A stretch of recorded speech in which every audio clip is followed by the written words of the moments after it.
There's a lot more fire on this map than I remember. Fire's been spreading. But yeah. Ooh. I'd like to, give the recap for inspiration. Also, I'm pretty sure the fire is on that map in that radius, because you cast a fireball in that exact pattern. Yeah. And, it's a pretty flammable interior. Yeah. I believe I was also pretending to be, Burn the Heretics Inquisitor It's true. person. It's true. I feel like What? what happened last time could literally be summed up to fire, uh, Empire, pretending the Empire is taking over the lumber mill and killing everybody. I So mean, did a lot of people saving. Killing the cultists. Mostly this guy here needs to die. there's Who been a were lot you of... pretending to be, by the way, Ian?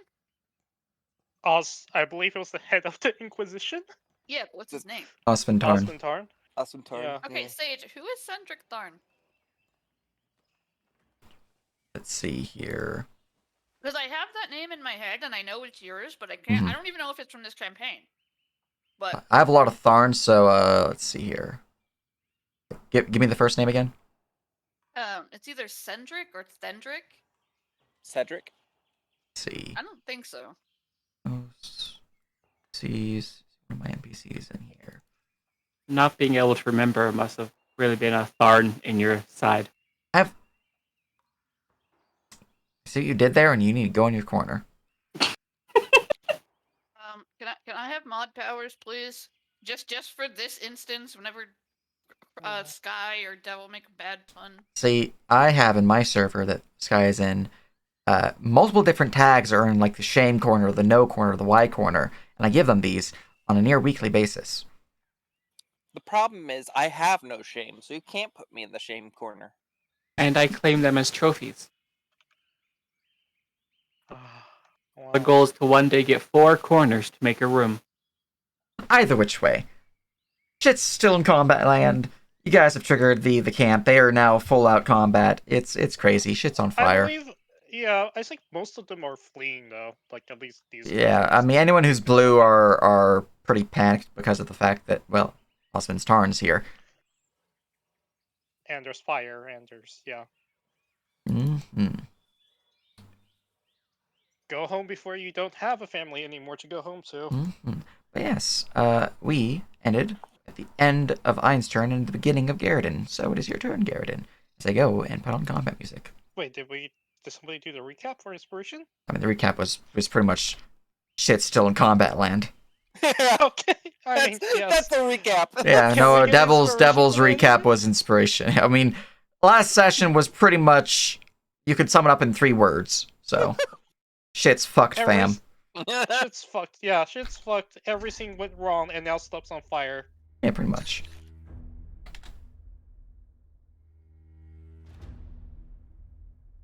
Alright. Yeah, medium. I can't actually end there.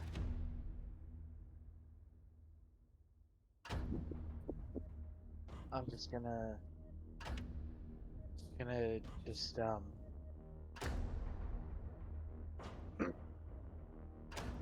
gonna move and dash and be next to this dude. Excellent. Alright. And from there, we'll go to Ragna. Well, Ragna's got her blades out, and she's next to a militia, so she's gonna swing at them. Bladed Fury. She cuts into them twice, dealing 21 damage. I believe she's also raging, so that would be another 8, so 29 damage. Bleh. And she cleaves that one down, seeing this one seemingly staggering back a bit. Wait, but weren't we doing non-lethal? Well, yeah, you know, cleaving him down to unconsciousness. It's fine. Don't worry about it. It's fine. They didn't need the arm anyway. They didn't need it. It's fine. Anyways, seeing as this one looks like they're possibly fleeing, she is going to sheath her blades with her item interaction. She can't see him, and You have him pretty covered, Garrison. But True. looks like she's looking towards the archer, yeah. Alright, and then she's going to move forward to take cover. Alright. Militia Archer 1. Hey, look, he's going to do his fleeing thing. You're not paid enough for this. That was 35 to there. And he's just going to move to there. And does he have a bonus action dash? I don't remember. No. Okay, he's going to just dash to there. Militia Archer 4, the one upon the wall, is going to look out and fire an arrow towards Hibibib. Because he can see Hibibib. Alright, he doesn't get to keep his family. Alright, so that would be a 18 to hit for 8 damage, and then a 13 to hit for 7. Hibibib has an AC of 17, however, they are a monk. And did I give him the deflect missile feature? I did, okay. So they're going to deflect that missile that hit them for 8 damage, taking D8 plus 5 plus... They instantly catch the missile. And the guy, I think, is too far away to throw it back at them, so I'm not going to bother with that. Yeah, Okay, I 20, can't just 2060. This guy? So, I no. mean, you could just RP-ly throw it back and have it just land like 5 feet away. Yeah, so the missile goes phew, phew, spin, flick, and flings it back into the tower. Bam. Alright. This archer looks concerned. Alright, let's just Soldier 7. He is panicked and feared from Ein, but he can see his commander. So he does get a check. It's not like an instant, I'm going to get the fuck out of here. So here is I thought his... they already made that check last turn. He still has the condition of frightened, so I'm pretty sure he doesn't. You know? Ah, okay. Okay, no, he's totally disengaging. Have fun. See, 40 to there. Do I have any bonus action options? Nope. Okay, carrying on. The cultist zealot next to Garden. Let's see. I know this guy's used a lot of his spells already, so I just need to see what he can do. Alright.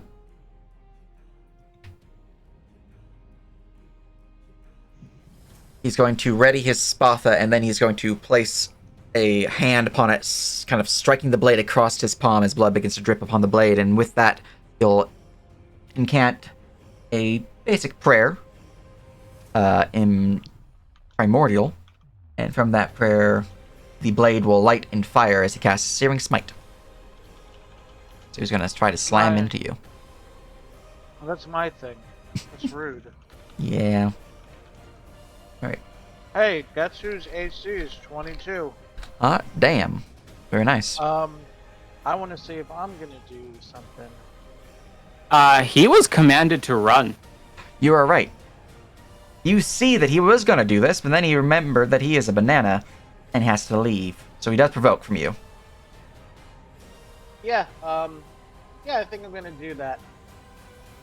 Excellent. Completely forgot about his I don't command. have any kind of advantage on him. That's just a straight roll. Straight roll, yeah. of Warcaster, so Put my spell slot back. There we go. Alright, that will most certainly slam him for 14 points of damage. alright, no, not just that. And then your smiting of Here you go, 12. take another 12. As the blade cuts deep into his body, you see the wound pulses with a radiant energy as his soul seems to be singed from the radiance of your Hey, you. Your god's up here? shit! He keeps running. Oh no.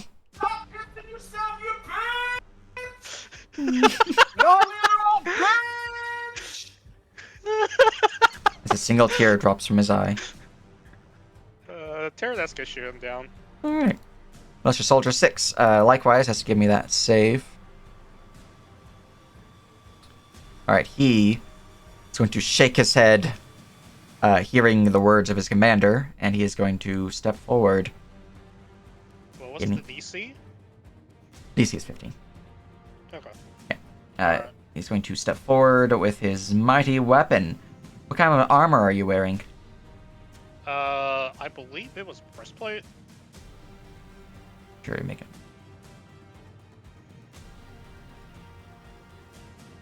I'm just seeing if he can use this upon you. Okay. I can double check. Literally, it's the same armor from level 1. Gotcha.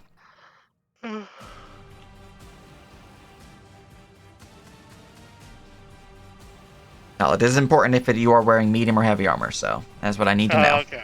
Yeah, it is breastplate. Okay. So, he has advantage on his attack because of his breaching property. Okay. That is a 23 to hit for 13. Ow. Okay. He only has the one attack per round, but he does have a secondary option. Are you wearing a shield? No. Okay. He cannot use his bonus action in this case, then. He is going to instead just kind of use his bonus action to glare at you. Lunara. Nope. You are This muted. guy needs to go. What are the blue guys circled for? They are essentially fleeing combat. Anyone who of the blue guys who can see the Cultist Whisperer, who is not a commoner, have a chance that they might turn back in the Cultist's favor, but right now they are full on fleeing. Especially if they have the Fear State on them, in which case the DC is actually higher than 15. I would suggest that if you're going to attack the Whisperer, you ready the attack for me to get close.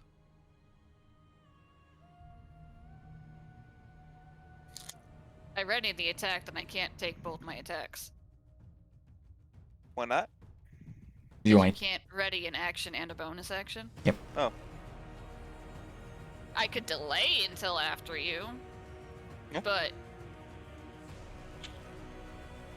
delaying only works in the first round of combat. what? Technically, delay Yeah, doesn't fine. exist at all in 5e, but I allow it to exist in the first round. 5e is... I suggested ready. I'm not gonna ready and not take an attack. That's not worth it, even with pack tactics.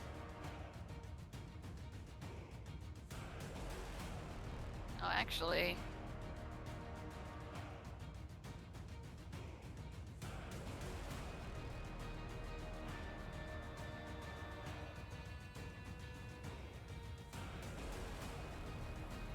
Let me measure. I'm gonna mark this guy as not dead real quick. Oh. Don't mind me. That is an absolutely pathetic range. There we go.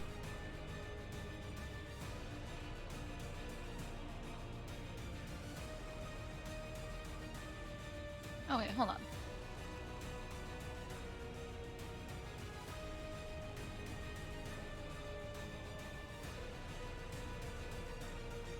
Sage, why does Moonlight Howl have an area of effect of 15 feet when it can only 15 feet when it can be heard up to 300 feet?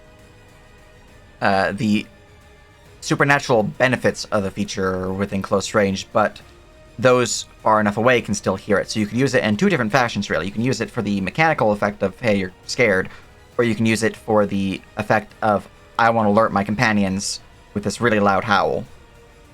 Because normally, if you just, do a normal, yell, you might not hear it from 100 feet away. But with a howl, it's a guaranteed you can hear it easily, 100% within 100 feet. So you could use it in, more RP senses in that regard. I guess 15 feet just seems really low. Like, I'm 1 square away from where you were. Nope, not scared. But, I'm just, working it out as I try to measure. Mm-hmm.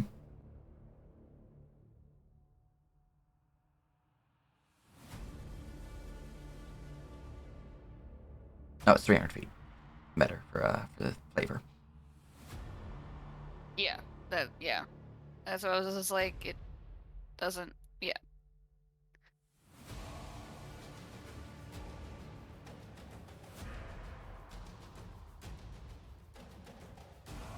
Okay. I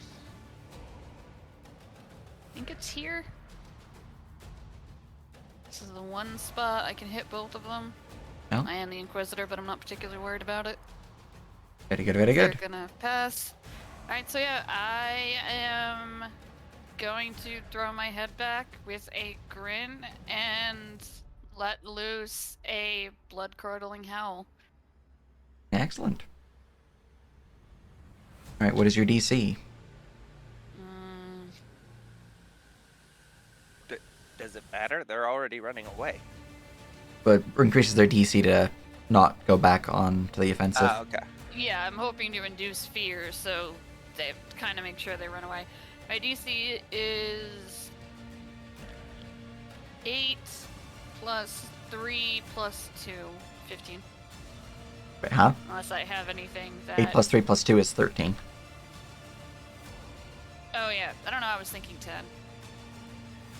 Probably Pathfinder. It starts at 10. Alright, and what's the damage? D6.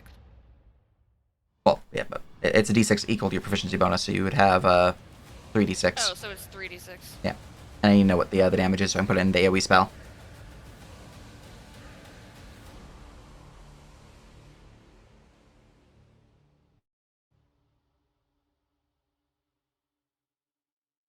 That's kind of a sad 3d6. I mean, Really 6, 12, is. 18. It's, not bad. Alright, here we go. And AoE spell on my 3 peeps. I can find the button I need to find. There it is. Alright. The Whisperer seems to resist the effect.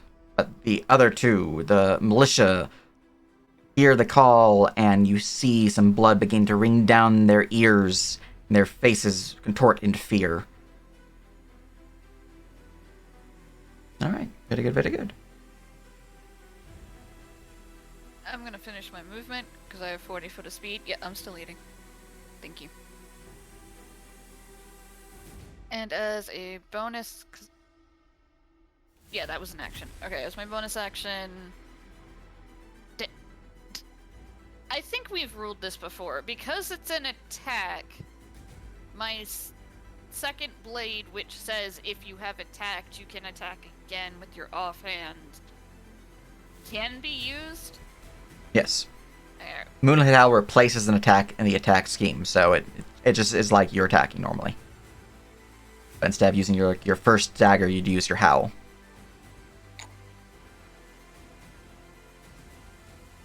Okay. Make it so. Alright. The dagger will swing out towards the Whisperer, dealing 13 damage, unless I have anything that can prevent this from hitting me. See, 22 to hit. My AC is that. Alright. Let me look at my reactions now. They're not spells.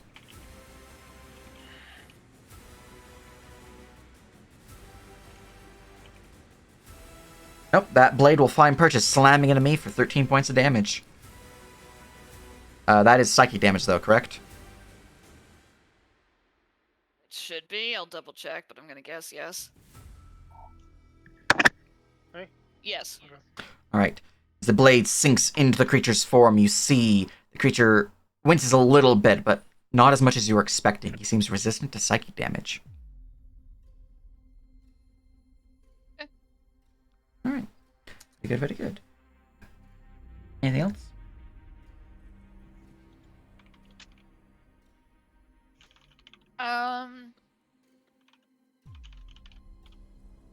God, I had tactician active last night, so I'm like double thinking everything, and I'm like, oh wait, it's not that serious.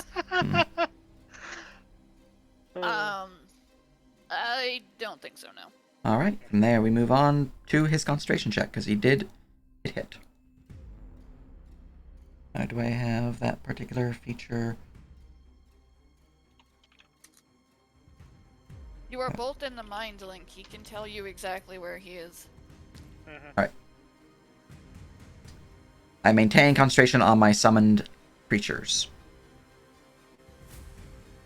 Oh wait, right. They need concentration. Actually, just do enough damage to make him drop concentration, please. Alright. This guy here is likewise going to be doing that there check of the wisdom. He is not enough. However, he is between a rock and a hard place in that you both are blocking the entrance. But this is an ally, so he can just do this. Disengage, and he's going to get to there. Okay. Alright. Very. Alright, so, in the mind link says that I can know your location. Not I'm literally at the- exactly. I can just say I'm literally at the door. Yeah. Yes. Mm-hmm. Yeah, which is enough to let you know that they are basically here. Okay.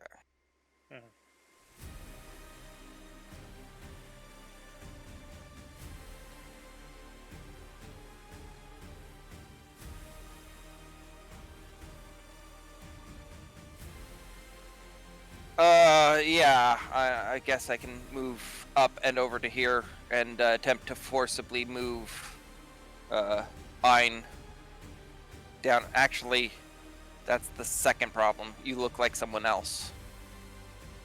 I can also tell you who I'm disguised as. Yeah, but I don't know who that guy looks like. Yeah, but he can easily say, I'm the one wearing a hood, or... Hood, tacky armor. Looks I mean, He like could also they say, I'm the one on shape- the right.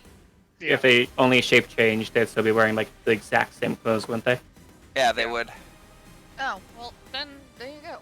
Yeah. Alright. So you pop up and you see a weird elf-looking dude in Ein's clothing.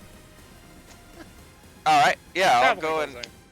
I'll go over and grab the weird Ein looking dude, or the weird Ein looking dude. I like this.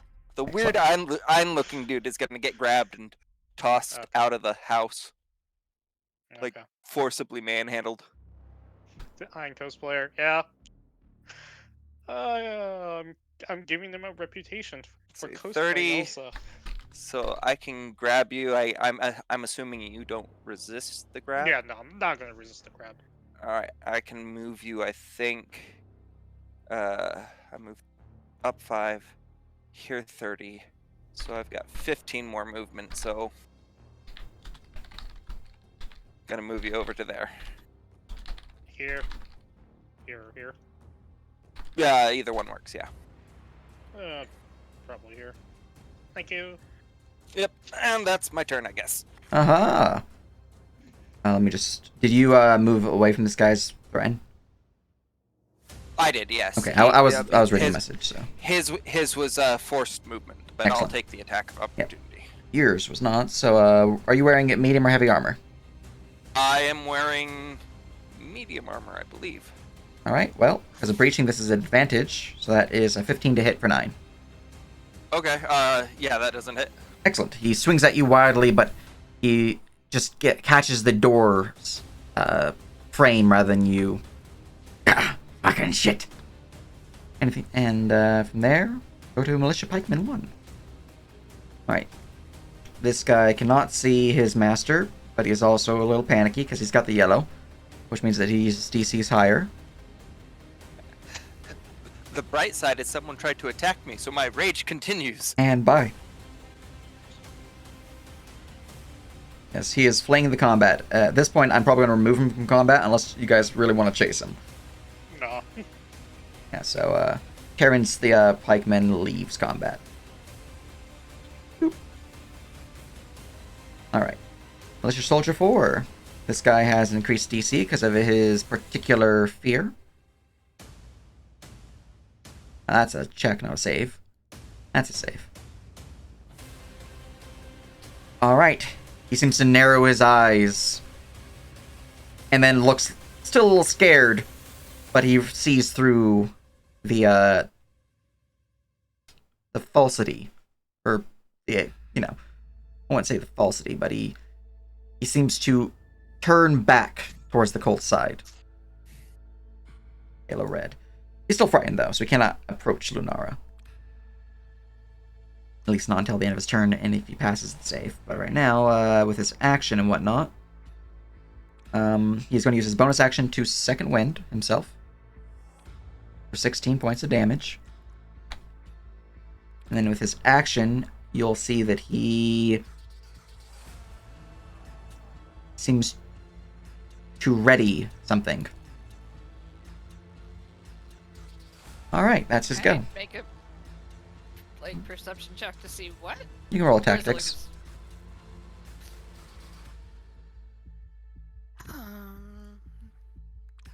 tactics is what? It is a wisdom-based skill.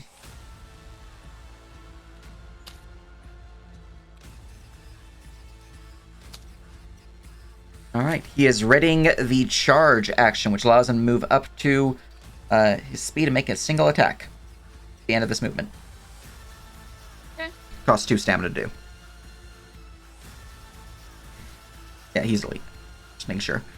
Alright, and that's what he was doing. Terranath has gained initiative. Terranath is going to shoot some arrows at their cultist. Pew! Pew! Well, that is a confirmed crit. And that is a total of 26 damage, as the cultist is peppered and sent to the Shadow Realm from the arrows. Can't do non-lethal arrows. Also, he's a cultist. And Terranath will then move forward. I always thought it funny that you can't do non-lethal arrows. Oh no, I've been shot in the foot. I'm dying. I mean, you can if you purchase blunt arrows specifically, but, you know. It is a thing. Technically, though, if you did call shot someone's foot with a lethal arrow, I'd be like, it's not lethal. But you'd be call shotting at that point. Try. Ailey is going to go fly over this way. They have 560. Awesome. Try move to under here to not get shot. Hmm. And is going button. Cast Fly as a touch spell targeting Garridan through my familiar. Ah, damn. Garridan, I think they might need your help inside. Better get going.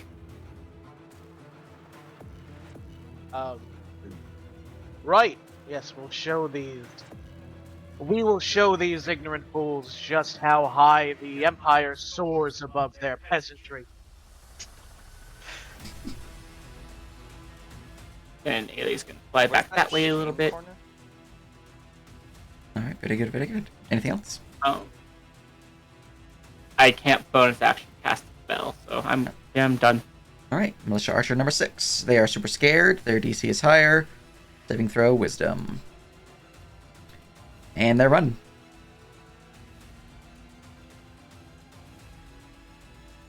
Bam. Beep, beep. Alright. For those outside of the area of combat, Militia Pikeman 2, Militia Soldier 5, and Archer 5, seeing all this, they're just going to fleece, because I realize they're not actually in the initiative, so I'm just going to pop away into the Oblivion. Safely combat. Boop. Anyways, back to Beep Beep.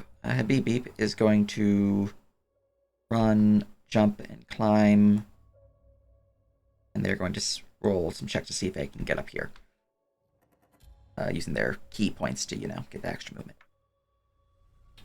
Did I give them skill checks in their token? I mean, that is a number. That is not the number I'm looking for, but that is a number. I rolled a natural 17. And, easily. They easily jump from here, get on our top side using their key. They get the bonus dash, which means they can reach Militia Archer 4, and then we'll slam them with the action attack. Which is not going to hit, unfortunately. They did some crazy acrobatic moves as they kickflip up onto the card and ride along, jumping to the gate. That's all they can do, though, and we go to Archer number 3. Archer number 3s get a save of their own. It doesn't even matter if they can see him, because that's not enough. They just do a little flee to there. Yazkar. No, we do them in DM view. Because they're still doing their thing. Their hidden stuff. 40 feet to there, 45 feet to there.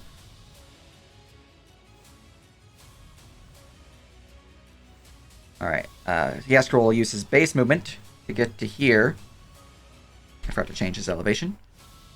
As he exits the main hall of the lumber mill. He's gonna look around, seeing you up fighting with Osmond Tarn, where he's going to rush to your side to help you. I am. Oh yes, I'm fighting with him. Okay. He just sees you dragging Osmond Tarn out of this building, so he doesn't know he's on the mind link. Wait, who is? Yasker. He's going to go help Wary fight Osmond Tarn. I mean, Yeah. he is wearing Ain's clothes. Yeah, he is, but I don't it's know if like we should give him like a... he's not going to attack. I'm just saying, like, he instantly sees, oh shit, I need to go help out Wary. Alright. Yeah. Yeah. You know, brief moment. He doesn't even register the clothing so much as the fact that Osmond Tarn's here. Nope. Sure. Alright. But But, he might be to just be- brushing off the soot that's accumulated on Tarn's clothes right now. It's fine. yeah, no, it's To fine. be fair, Ein's traveling clothing is pretty standard traveler's affair. So yeah. Alright, and this guy is also going to run. Alright, Cultist Whisperer 1 has gained initiative. Yes. Get my notes to see what I've used thus far. I have accessible. I do have this accessible. I do have my sorceries and most of my spells, actually. So these guys pretty freaking set. In this case, as you stand before me, Lunar, he will look down upon you. Beneath me. Gods, handle this wretch. He uses his action to call for guards. Hold a moment while I go grab some mooks.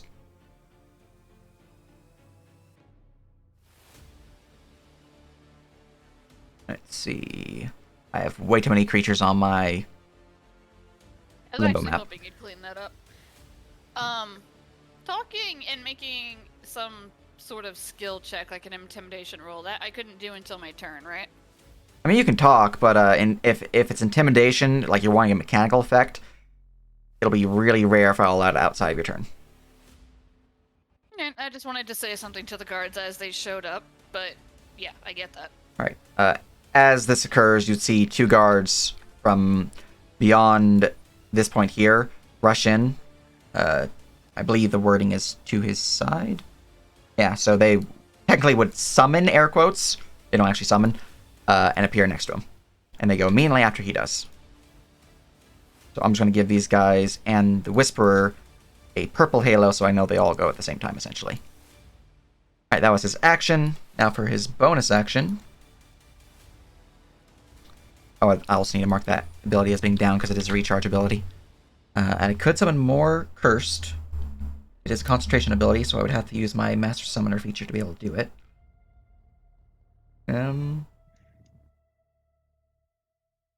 Fuck it. Yeah, he's going to use his bonus action to use Conjure the Cursed, since it did recharge. And he's going to use it to conjure Fiend Wings.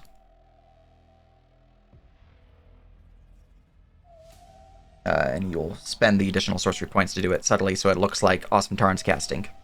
And by that I mean I'm about to roll a deception to make it look like that, but you know. Alright, and let's see, here's my deception bonus of...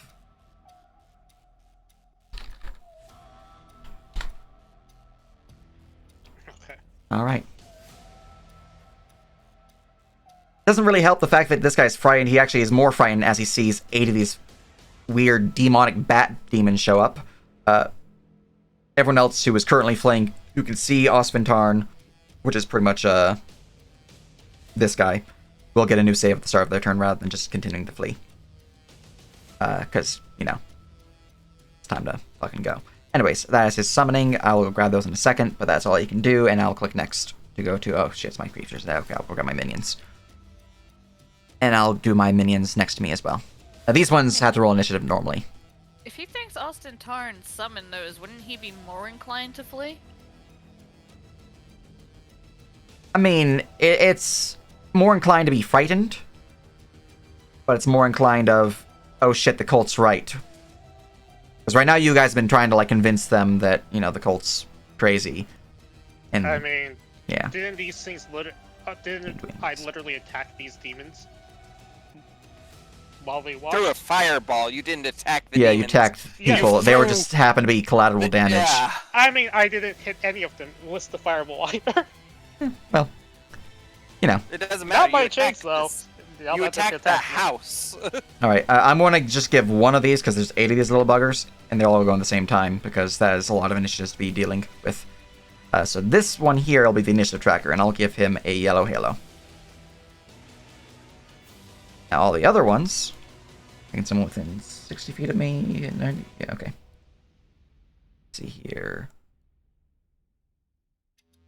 1, 2, 3, 4, 5,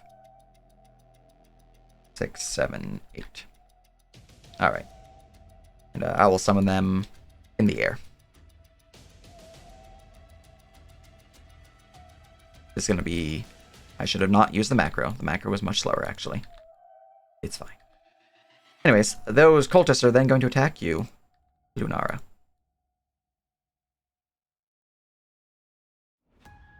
Alright.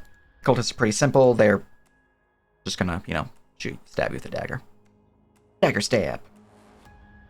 Does not confirm. Other one. Will cast a spell as he goes to dagger stab you, as this blade lights in fire. Dagger stab. Okay, it's a horrible miss. Carrying on. I From just there, look at them. I'm going to add this guy to the initiative, because I have not done that yet. There we go. Initiative should be sorted, and we go to the Misshapen. Misshapen instantly suffers a d6 points of fire damage as they are in fire. Alright, damage applied to my Misshapen buddy. I need to go bring up the Misshapen monster notes on my bestiary. Okay, they're pretty simple. Cool. Cool. And we'll bound forward to here. As the creature is then going to swing out a bite towards the fleeing soldier.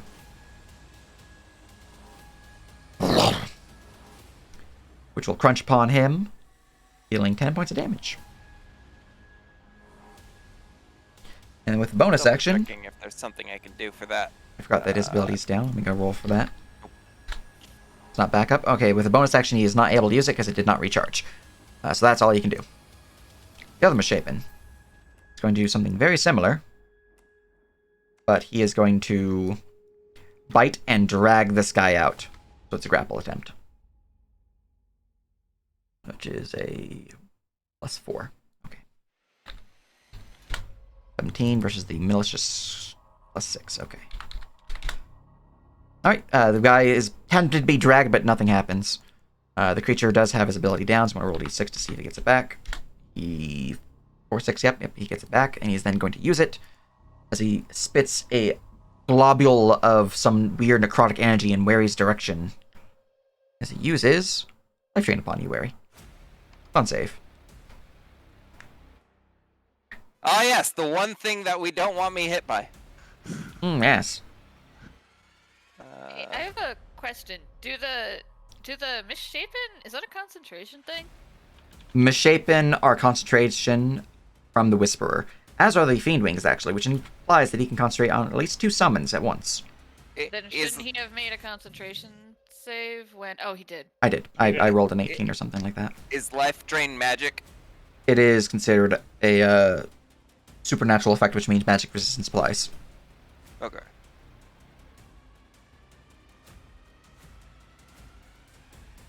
Alright. Very good, very good. I believe it's a save or suck, so, very nice. Lesser Soldier 3. This one way down here is going to rush forward. He cannot reach the bats. He can reach Ein. So he's going to charge forward, Oh my fucking god. Okay. spending his last 2 stamina to get a single attack against you. And you are wearing breastplate, so he does have advantage. Mhm. So that is a 25 to hit, for 7 damage. Alright. Guess I'm going to actually do that. Intimidate something again.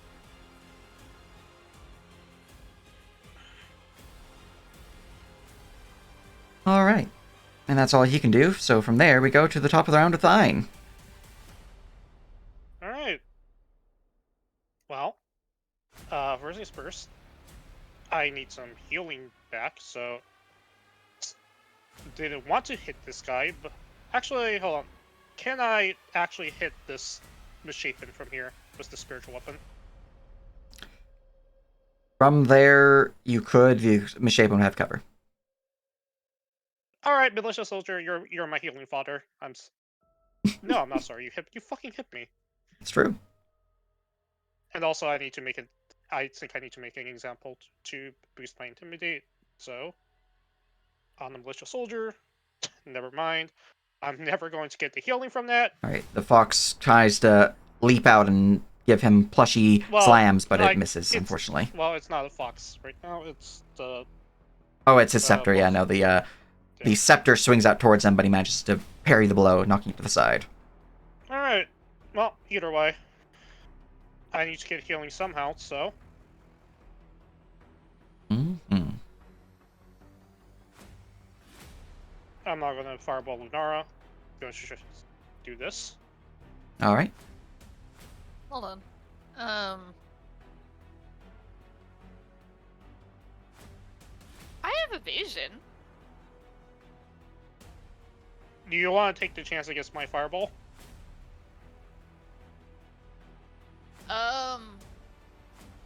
What do you roll? Like, what's your DC? My DC is...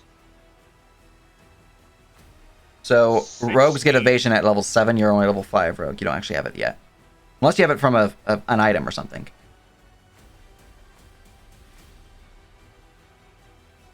Well, we're level 6, but either way, that's Yeah, but still... she's a fighter 1, rogue 5. Oh, right. No, I guess I don't. I don't know what character I'm thinking of. Are you thinking of Uncanny Dodge? That's probably what I was thinking of. Which You is do have not the Uncanny same Dodge. thing. Which could be Yeah. helpful. But not in this situation. Yeah, same 3 targets, though? Or somewhere else?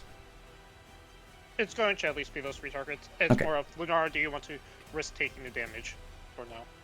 You didn't tell me what your DC was. 16. Right, well, one of the cultists save, the other one fails, and the Whisperer fails as well. Well, hold on. I need to actually look at the macro.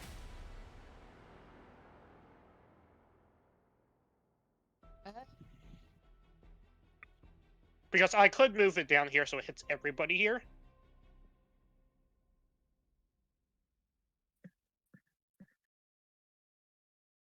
And if I do save, I take half, right? Mm-hmm. Yeah, 15. Are you willing to take, potentially take 30 damage to, like, fry all of them at once? I kinda am, because I think they're gonna do more than 30 damage to me.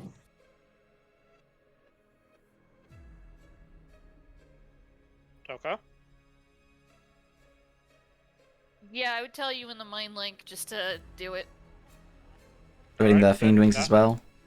And Yeah, this guy, possibly.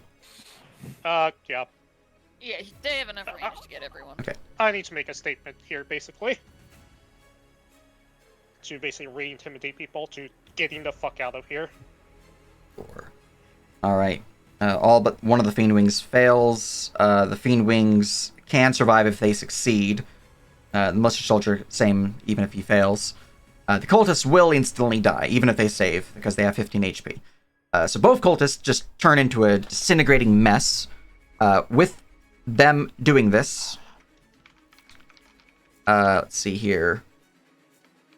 Order of operations, they die, which means I suffer the damage at the same time they die.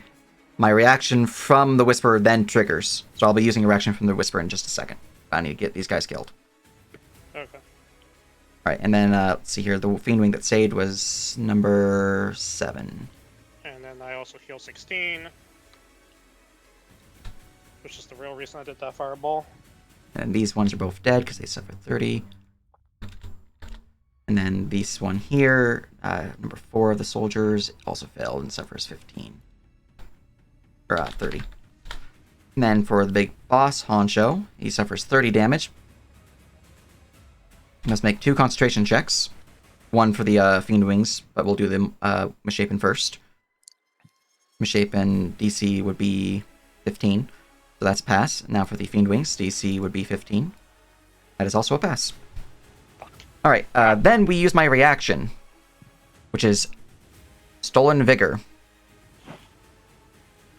Since they died because of the damage, my damage would apply before I actually use this thing, so I would heal for 23 after damage.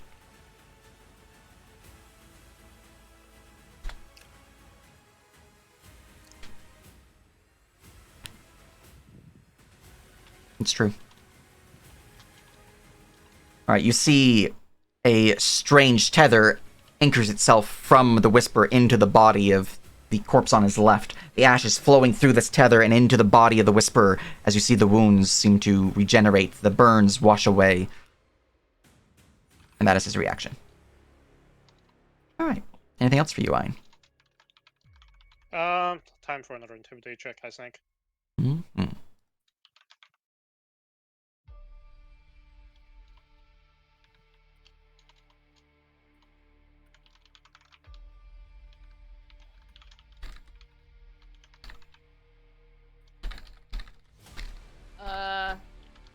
I could use the inspiration here, or I could just take the damage.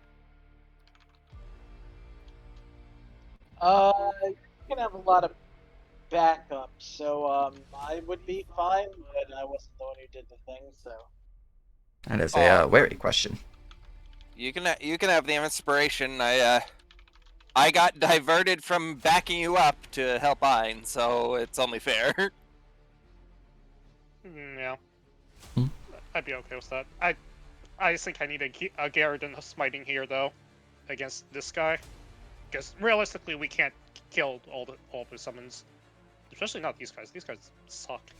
Are you fucking kidding me? Oh, wait. Technically, can I side dive that?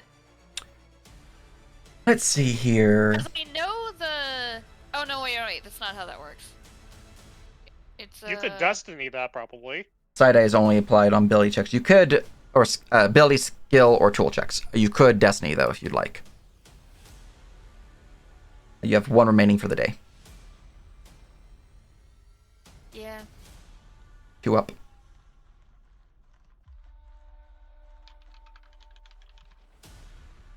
So I have to roll, what? 2 or higher. 3 or higher? Your DC is 16, right, Ein? Yeah, 16. Yeah, 2 higher. 2 or higher. There you go. Alright, you pass and you suffer 15 fire.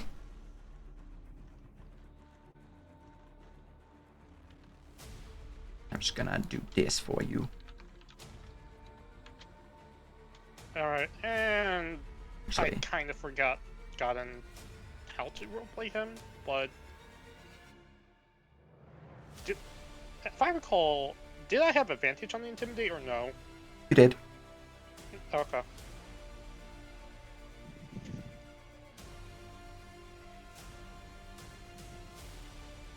If you don't, I was gonna take a free action to speak and give you advantage anyway. Alright. This one up here to save. This one here gets a save. This one here gets a save.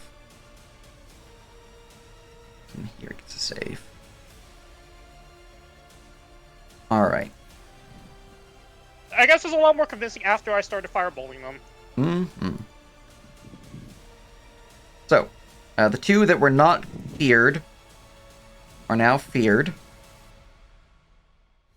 This guy would, full on go panic mode. He is pretty spooked. I'm glaring straight at him because he hit me. Yeah. These 2 who failed, their level of fear would increase by a step, if applicable. Which, since you're doing a frightened condition, they do not fail low enough to actually gain cowering condition. But this one is still going to be running, probably. Okay. This one, their DC to flee has now been increased because they're now scared. And this one. Oh, I forgot about that one. Let me go and give him that check. Right, that one also gains level of fear. Okay. But same thing. He has a potential fling, but it's not a guarantee. Okay. So Does these it look two, like- potential fling, but not guaranteed. This one, Does it look however, like- he rolled a natural 1. The DC to gain the fighting condition was that, so he is actually cowering. He has to flee. Okay, which means he won't attack me, right? Yeah, cowering is a pretty bad condition. It's basically the stun condition for fear, I believe. Let me go bring it up. He actually might not be fleeing. He might just be pissing his pants in position. But let me grab it for you. The actual wording. Cowering. A cowering creature is frozen in fear and is incapacitated to see the condition. They cannot move, but they can speak, oftentimes and barely hear it pleas for mercy. Attack rolls against them are made at advantage. Yeah, so it's the frightened version of stunned. Okay.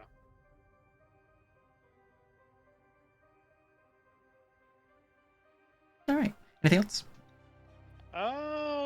Where should I move?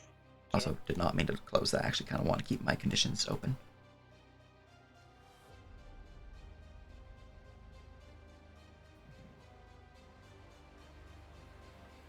This guy's already fleeing, right? Like, he won't attack me? He looks pretty flee. Unless the Whisperer does something on his turn to trigger otherwise, he's going to probably flee. Alright, I am going to go here. I will... The Order of the Everblue has an icon, right? As like a symbol? Yeah. Yeah. I will... briefly flash it towards him, just to go, hey, I'm not actually Oswin Tarn. Don't actually attack me! Alright, roll me a sleight of hand. Okay. There's one person who could potentially see of import. This guy's fleeing, so it doesn't matter, but this guy might see. Okay. Well.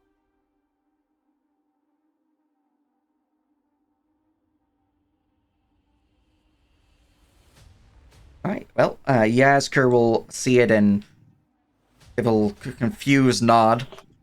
And then seeing your clothing not really looking like the same outfit as Oswin Tarn, he will be like, okay, I understand now. It doesn't seem like anyone else noticed the symbol being flashed. Okay. Alright, from there we go to Garrison. Basically, this is a setup. Mm-hmm. We are pinning the blame on them. Alright. Well, I'm there. I'll change it to an object. Yeah. I'm gonna Hey, move. Garrison. One of the dash. cold bosses are in here. How do you handle flying? Just, you know, if you go up in elevation, it counts as 5. If for every 5 you go up in elevation, so on and so forth.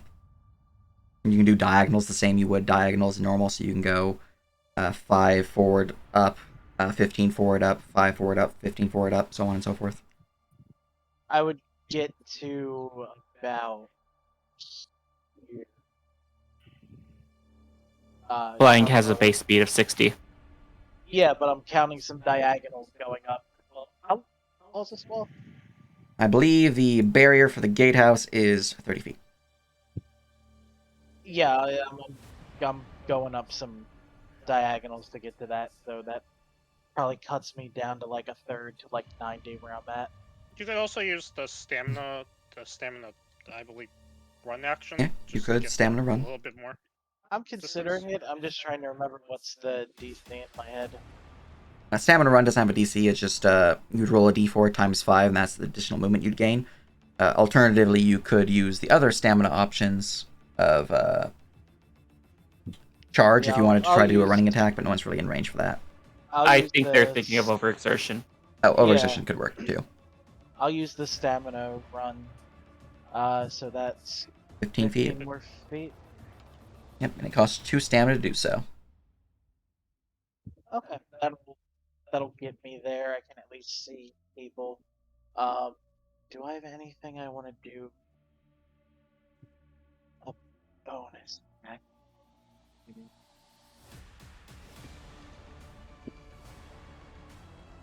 I don't think there's really anything Yeah. particular. that would help in this Mm-hmm. moment, but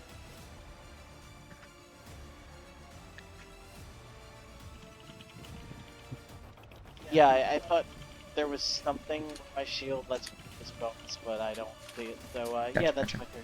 No worries. From there, we go to Ragna, who's going to run forward. And will dash. Through there. Wait, the door's open? Yeah. Yeah. Oh, Because the Well, Yeah, then- let's see where we're now. Oh, So you, I don't have to fly. Would you like to go for then... forward more? Yeah. No problem. hey Sage. Yeah. I just realized we've been forgetting something, and What's I that? blame you as So, much as me. Sophia. Atticus and Sullivan would have gone on my turn. Twice. Well, what do they have done? Attacked.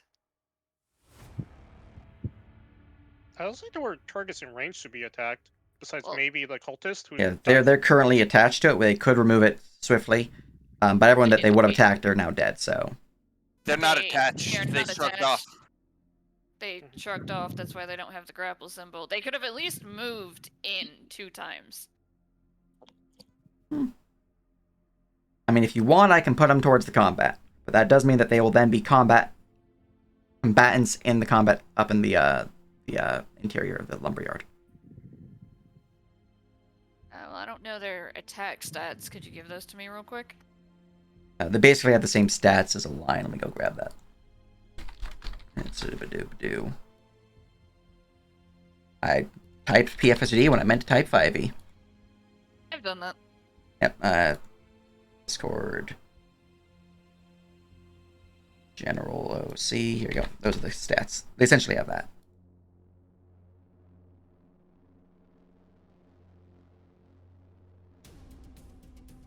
Yeah, they would have an additional feature which is not listed, which is the charge feature. Essentially the same as a goat or a similarly boring-like creature like a deer or an elk, but you know, it's pretty similar to pounce. So I don't know why that's not on their token though. I thought I gave them token stat sheet. Apparently not. Maybe that's an old If token. you did, I can't see them. Yeah, really I don't see it think either. I don't really think adding Sullivan and Atticus is going to be very beneficial and would probably be more detrimental. I mean, I honestly am wanting to use them to cause fear more than anything else. But Well, it's up to you. They're currently still with the caravan, just being hissy growl cats. I can have them move towards the lumber mill and start being all growly at that words, but as it stands, if they are going to be combatants, they might, since no one's actually controlling them right now, they might just start chasing people or fleeing because they're cats. just leave them out of combat.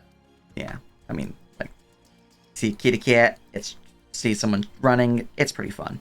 Alright, from there we go to Militia Archer 1, who's they're going to continue running.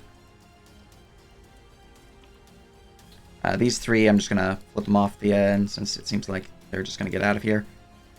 Not bother with them being in the initiative. Alright, this archer here, who is next to Habibib, is going to put away their bow, and by that I mean they're going to drop their bow. And then they're going to pull out their melee weapon, which is a dagger, and they're going to stab this Habibib. Dagger stab. As a miss, Habibib parries the blow. Militia Archer's sad. Alright, this guy here has to get a saving throw to see if he's going to flee. Oh yeah, no, he's booking the fuck out of here. Don't mind me, I'm just leaving. He would provoke from you, but he is obviously fleeing. Alright, this one inside, he also gets a save to flee. 19, okay, nope, he's still in the combat fray. He's being attacked, air quotes, by the Misshapen, so he's going to swing at the Misshapen. Because the lie might have been beneficial, get them to go against you, but it was not beneficial in them attacking his own allies. Alright, well, that was Eldritch Doom. Doesn't confirm the fumble, but it is certainly something. Alright. Good talk. Lunara.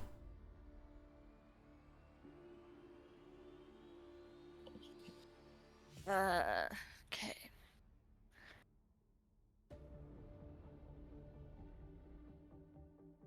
Really, anyone left to intimidate? So sadly, the cool stuff I was gonna say, I'm probably not gonna say anymore.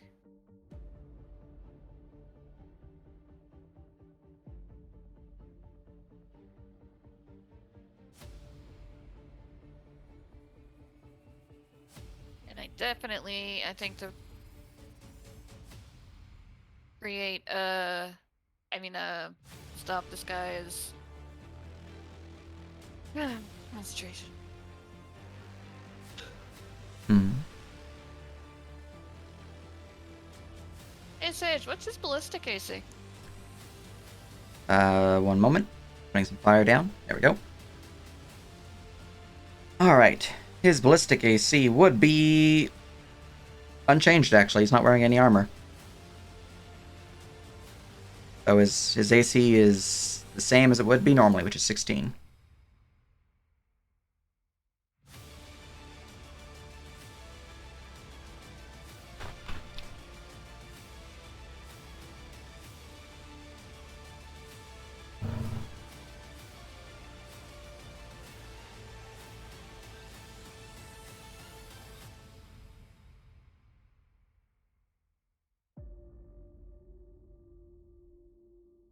Trying to see if there's anything else I can do to break his concentration other than attacking him.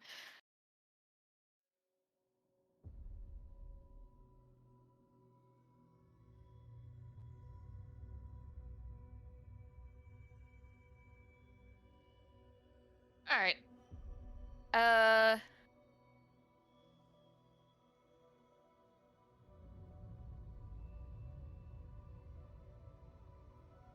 Instead of a spectral dagger appearing in her hand, well, a spectral blade will appear in her hand, which is different. It's completely different, I promise you. Mm-hmm.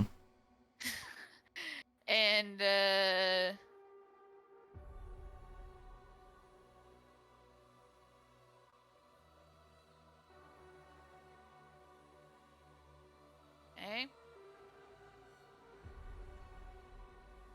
I really screwed up what I wanted to do with my bonus action.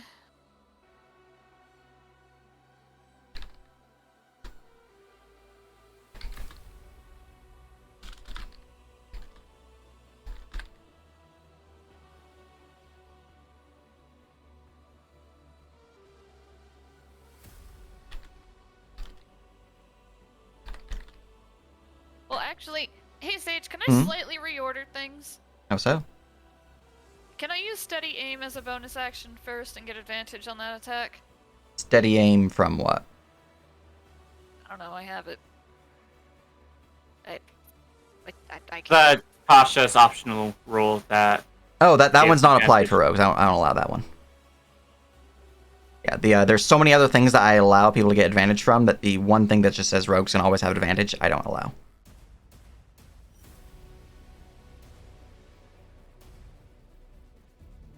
Well, I'm gonna have to change that.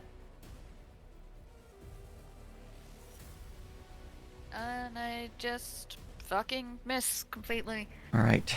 Both of your blows swing out towards the Occultist Whisperer, who manages to parry them to the side. Ting, ting.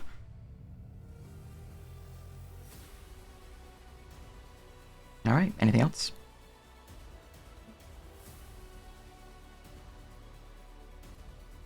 I don't think it's worth moving. No. Alright, from there we go to... where's this guy?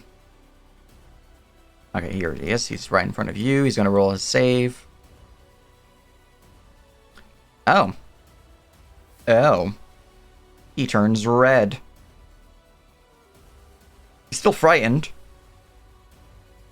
But he's going to attack you, Wary. 26 to hit for 12. I'll take that damage. Yep.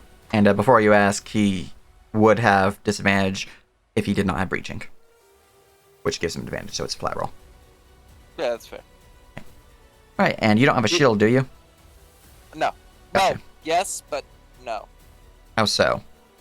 It's a floating shield. Okay, 1 second.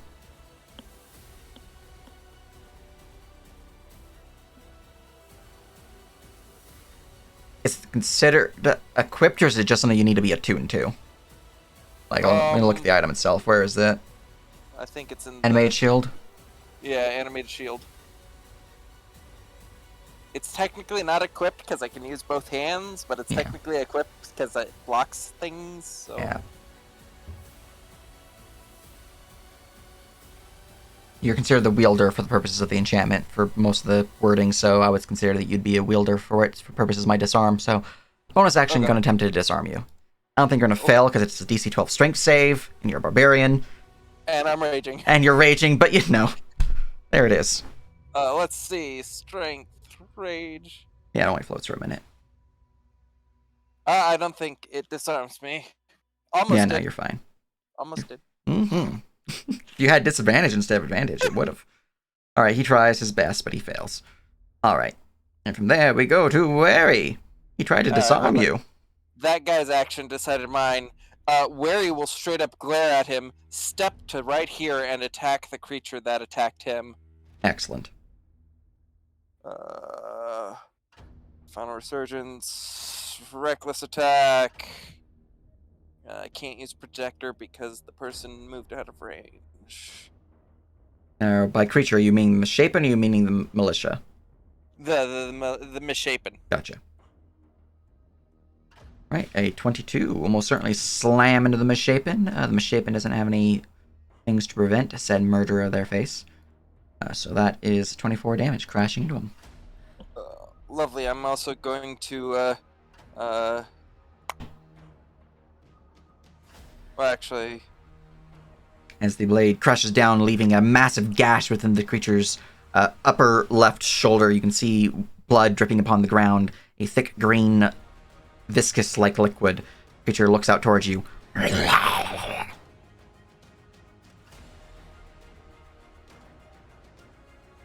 Mm-hmm.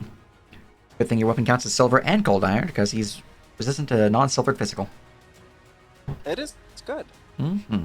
Anything else? Yeah, I'm going to use my second to attack to slam down into him too, and this time I'm going to attempt to bull rush him as well.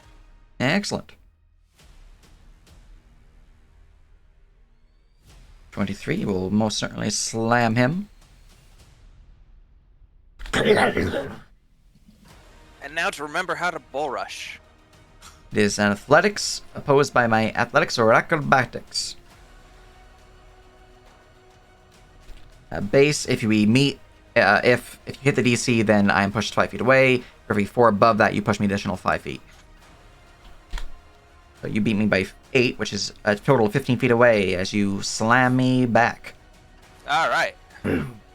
Just gonna do that and then turn to this guy who just attacked me and say, "You're fighting the wrong side.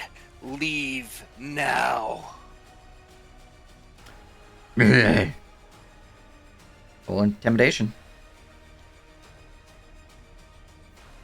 And intimidation for me is a strength thing, so advantage.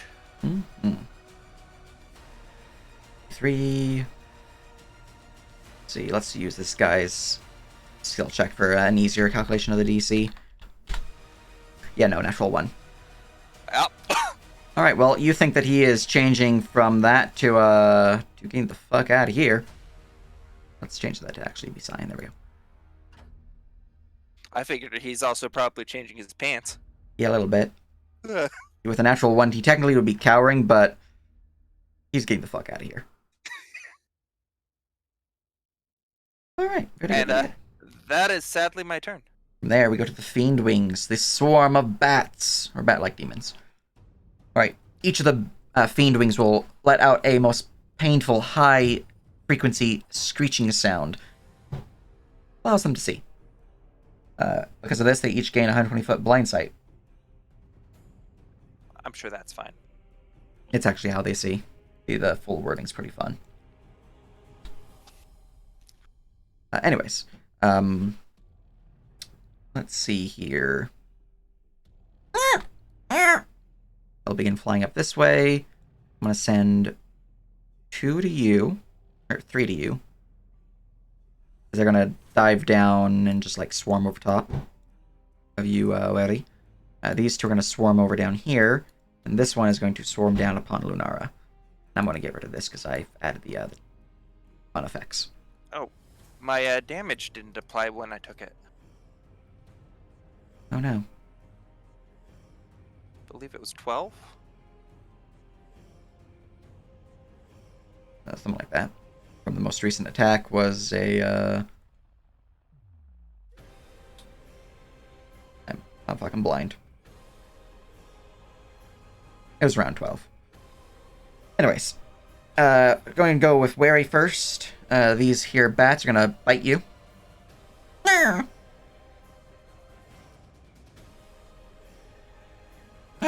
Alright, 23 will hit. Alright, that 23 will slap you for 4 and 8, reduced by half because of your rage, I believe, so 2 and 4. Alright, and then they will all use their bonus action to shock you as they send jolts of electricity from their body. I'm just going to click it once for 1 token, or 3 times for 1 token. 3 dex saves, DC 12. Oh, that's not right either. 3 dex saves, DC 12. Mm-hmm.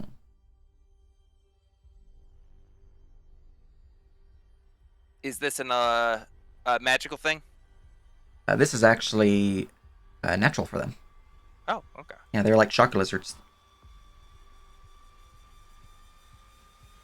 You're still a barbarian, and you can see the attack coming. It's a dex save, so it's advantage. Okay. Yeah. I remembered. I built for everything for advantage. DC 12. DC 12. All right. And the last one. Well, okay. One Yep, hits. 1 hit, so that's 7 lightning damage coming to your face. Right, and then going to the left from there, next down the line is this Fiend Wing down here. Is going to swoop down and try to bite Lunara. Will horribly miss, and will attempt to shock Lunara. DC 12 dex save for Lunara.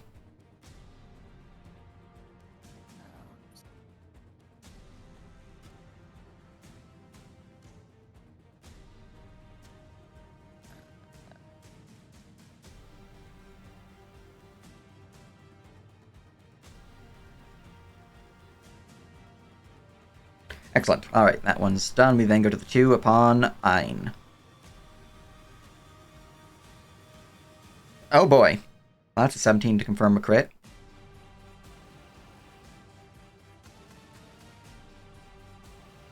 Total of 6 slashing and 9 lightning on you, Ein. And then we go to the shock upon this one. Dex save for DC 12.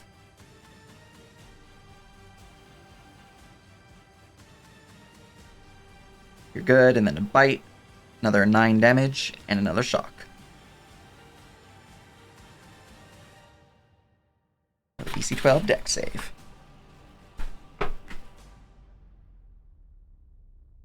Alright, you pass that one too.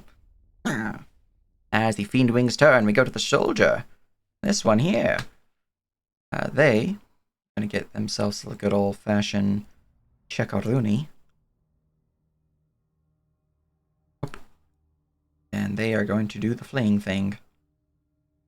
Whoop, whoop, whoop, whoop, whoop, whoop.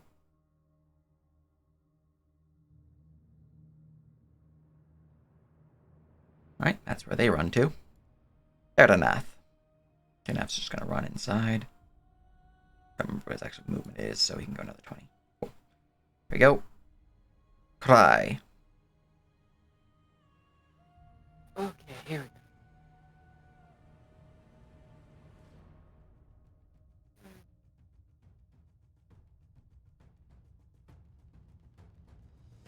Look at me, I'm getting a whole extra 10 feet of movement from the run stamina. Uh-huh.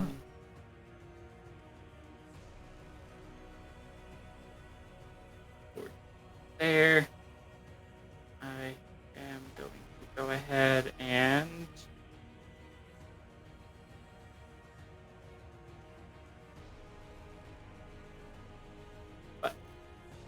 Where's my share button?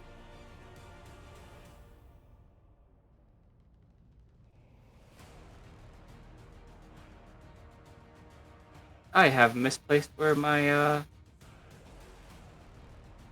Your vestiges are to the east. Yeah, I'm looking for my share vestige Oh. button. I know where you put that. Oh, it's at the bottom. Starts with V. With extra vestige, I am summoning Runov, the Iron Maiden, Mm-hmm. which gives me a whole 10 more feet of movement. That was my action. I don't have. You know what? I do have bonus actions, but I feel like any corpses are too far away for me to cast bone armor on at this point. It's true. So that's cool. Just dash onto me. Yeah, I think that's all I can do. All right. That's your archer. This one's going to continue fleeing. And I'm just going to have him run off the map because, you know, another one that's definitely just going to keep fleeing. Hey, beep beep. He's going to punch the shit out of this archer. Punch. Punch, punch. All right, that is 2 slaps for a total of 28 damage. As he falls unconscious. And then Beep Beep is gonna just kind of run and join you guys down here. Boop. Like, let's Archer do. I don't know why you're still in the initiative. Moving from the initiative. Yaskar. Alright, Yaskar can do something now. Help. Mm-hmm. Help. Am I a banana? I think I'm a banana. I'm totally a banana. 1 second.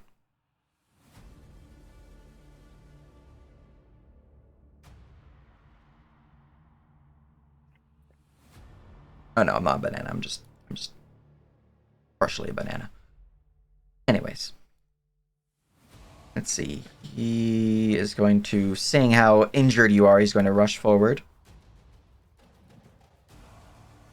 To here. He's going to lay a hand upon you and cast a spell upon you to heal you. To heal for 12 points. That's a really bad roll. 12 points of damage. Yeah, it was. Could be worse. It was Could be worse. perfectly average. Well, slightly below average. Ow. Mm-hmm. Alright. As he That- steps forward to heal you, he is then going to ready his falchion if he needs to swing it at something. Mhm. Alright. This archer is also not in combat anymore. The Cultist Whisper has gained initiative. Regain my reaction. I'm going to roll to see if I get my summons back, starting with guards, 5 to 6.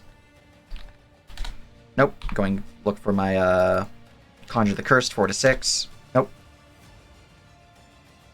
Alright. I don't have any of my summons for my Whisperer. Or any new summons for my Whisperer. It cries a little creepy with Renov.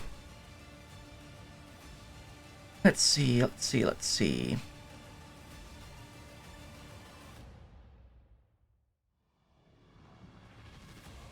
60 feet of me, right? Oh, I need to change the elevation of all these guys. Because they had to fly down to bite you. This is the only one who would be 5 feet above rather than 0 feet because he's flying above that guy. Still in range of you, though. Yeah. Nope. I apparently still had everyone selected when I meant to select just the one guy. There we go. That is accurate. Alright. I'm going to just check the distance on my people because I need to see how close they are for me to use my features. Okay, I can actually hit every ally I'd want to right now with my feature, my action.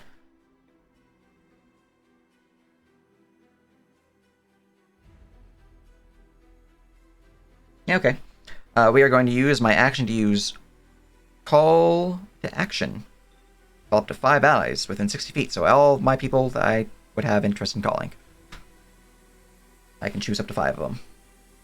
And they can move to the movement and take an attack. So this one's going to move to here and bite you, Wary.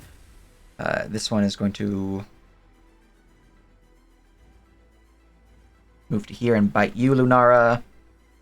That's just gonna fly up right there to bite you. Gonna do a little flappy, bitey, bitey. 1, 2, 3, 4, 5. Yeah, okay. So doop, doop, doop, doop, doop. And that does take their reaction. I'm gonna give them that symbol so I know. Alright, starting with top down, left, right. Bite upon wary. 17 to hit for 15. That'll miss. Aha! Alright, starting with a bite upon Lunara. Horrible miss. Yep.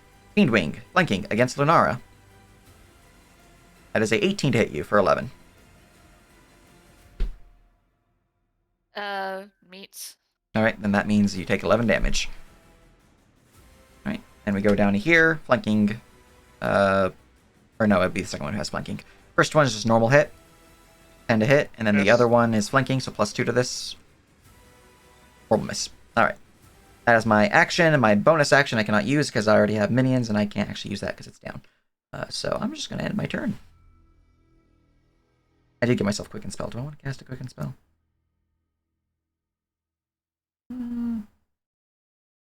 You're in melee range with me right now. Don't really want to cast a spell when you're melee. Carrying on. Misshapen 3. Right, this one has regained its reaction because it just gained initiative. And from this position here, creature is going to roll to see if I get my life drain back. I do not. He's going to then bite Lunara with flanking. Horrible miss. Okay. Other Misshapen has regained their reaction. Need to reset my rage, Holden. Let's see if they get your thing back. God, there are so many tokens. Here's a lot. Alright, 4 to 6, it means it is indeed back up, and he's going to give the bad bite to you, Wary, with flanking. That's a 27 to hit for 14. That will hit. So 9 reduced to 4, and then 5 reduced to 2. 6 damage total. He is then going to life drain you because I got it back.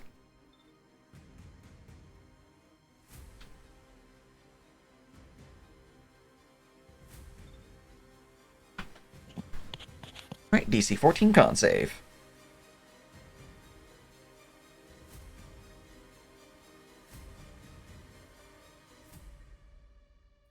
Oof. Ooh. Alright, well, what's your con score? My con score is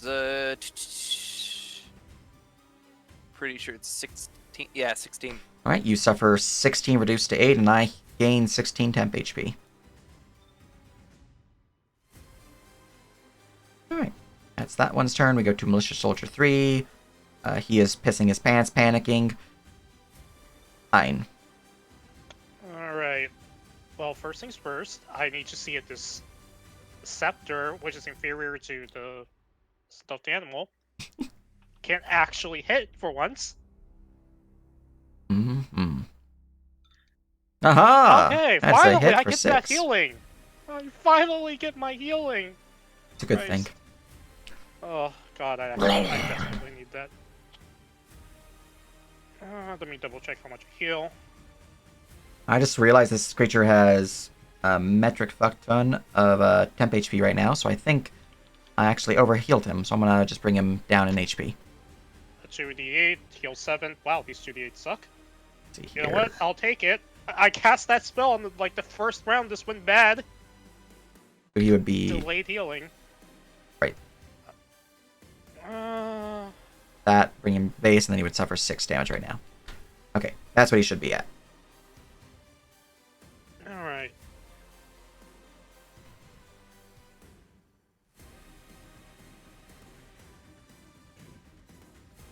Alright, very good, very good. Anything else?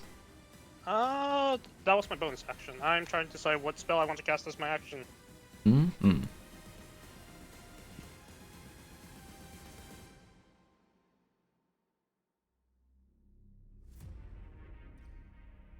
You know what?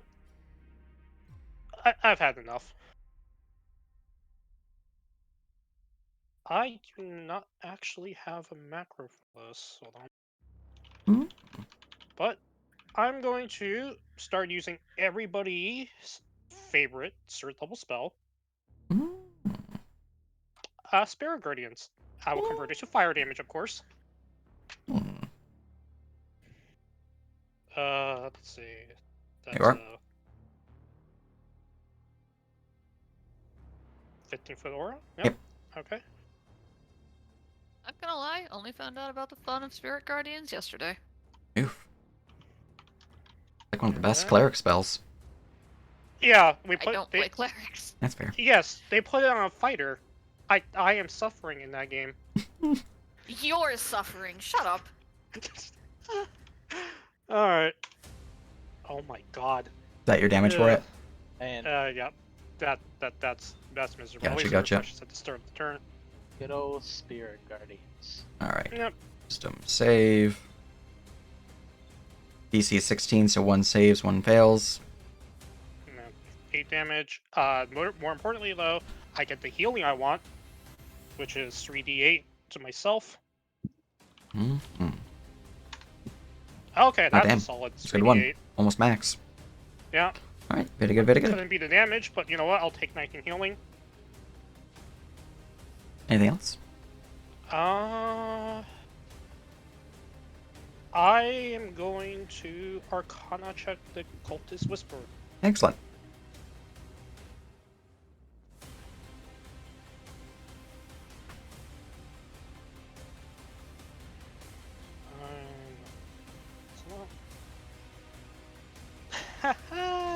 You have no idea. It's fine. I'm too busy burning everything right now. It's true. Speaking of burning, it's the start of your turn. I probably should have this check to see if it expands. And the one above Yes. it, too. Let's roll a d20 twice. Here's the below, and here's the above. I'll do that in off turn while Sean takes their turn. Anything else for you, Ein? I will. I'm not going to actually type this out right now since I'm still trying to eat and I have a small headache. But Mhm. I will pretend to give Garrett orders to kill this heretic. But which heretic? Just to be specific. The Whisperer, and Okay, kind of assume. and also the demons, just the demons in general, because they're all heretics. Mm-hmm. I will give a rousing, saluting yes, sir. Alright, Garrett, it's your turn. I'm a rocket man. I can probably do this without permission. But I can't do it while still getting an action. Well, if you run this round, because you ran the last round, you do 2d4 times 5 rather than 1d4 times 5. If you'd like to do a run, that might get you over the edge. What is run action-wise? It's just whenever you take the move, whenever you Okay. move, you can use it. So even if you dash, you could use it. 5, You could for also an just additional charge. I think. 25. Yep, you can charge as well. Yeah, you could also just charge and just. You move I- once with that, and then you would charge. Yeah.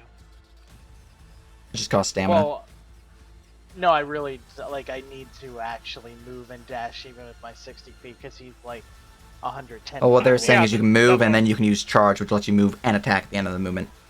Oh yeah, I mean sure. It just costs 2 stamina, which is the Like- same cost as run, actually. Yeah, I'm not gonna use I'm not gonna ignore an order from my boss. Mm-hmm. Yeah.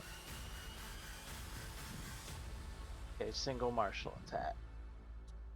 Yeah, that is the downside of charge, is that it lets you move, but even if you have extra attack, you just get the one. Yep, old school. Mm-hmm. I'm pretty sure a 13 don't hit. That is correct. He manages to parry the blow to the side with his staff. Ching! Gods, you're ugly. Hey, any one of you worthless peasants, citizens of the barony, see this shrunken nutsack that you're taking orders from?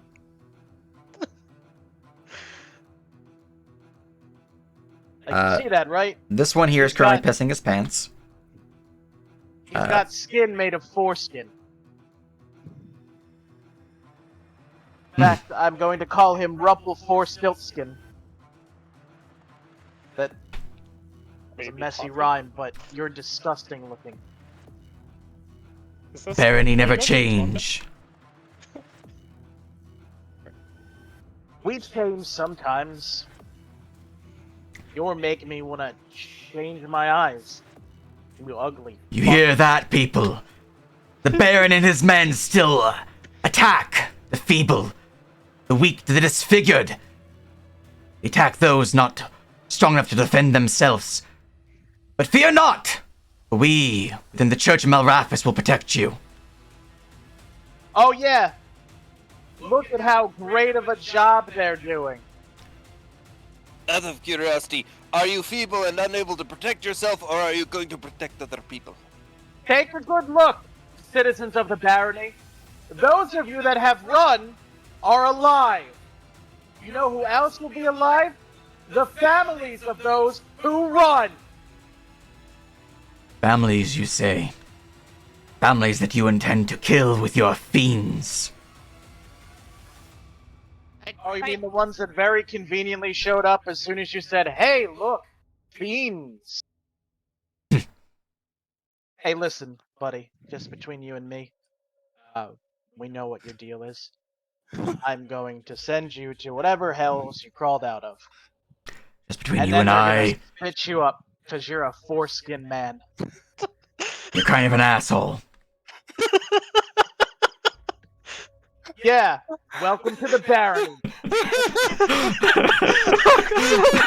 And I'm gonna spit in his face. Alright. The spit lands upon his face and it seems to sink into his skin. Are you going to do a skill check with any of that? There's not really any I'm people to pretty trigger against at this point, unfortunately. I'm pretty sure he's already very hostile to us. Yeah. And any of the people who might turn coat, like these commoners back here, I just haven't bothered moving them because that takes extra time in this very large fight. There's this one guy who's still in the house. There is that one guy still in the house. Unfortunately, he's between fire and monster, so he's fighting his way out regardless. And this guy's pissing his pants. Anyway, This that's guy's- it for me. This Okay. guy is watching the horror show happen. Alright, Ragnar's Is, gonna move. Is paralyzed by fear. Ragnar's gonna dash to there. And Militia Archer number 4. They're unconscious, moving to initiative. This guy's just gonna leave the combat, so I'm just gonna boop.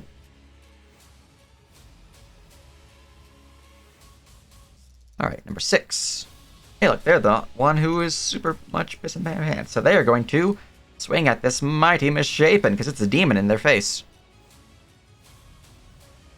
And will hit for 8. Their weapon is not silvered, though, so it's actually 4.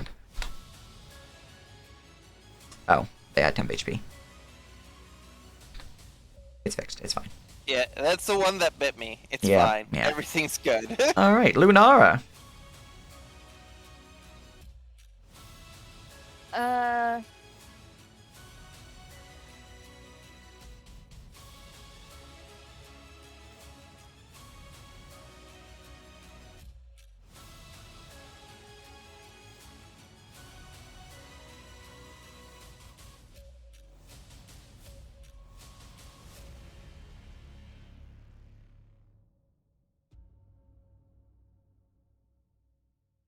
I do that.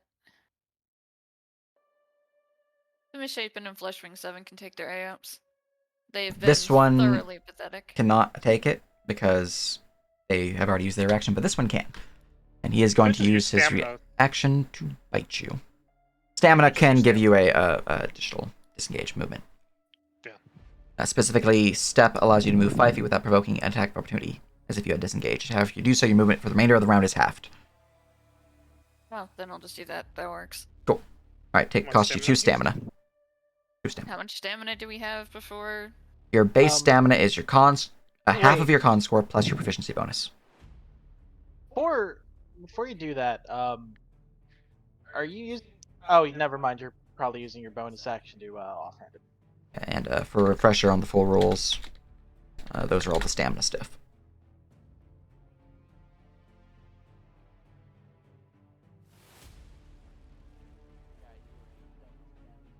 Whoever is talking is very quiet. Could Yeah, also mostly- bash. I'm just talking to myself. I Gotcha. was gonna say, why don't you just use your cunning action? But then I remembered, 2-weapon fighting. Mhm. Yee. Alright, so the not psychic blade.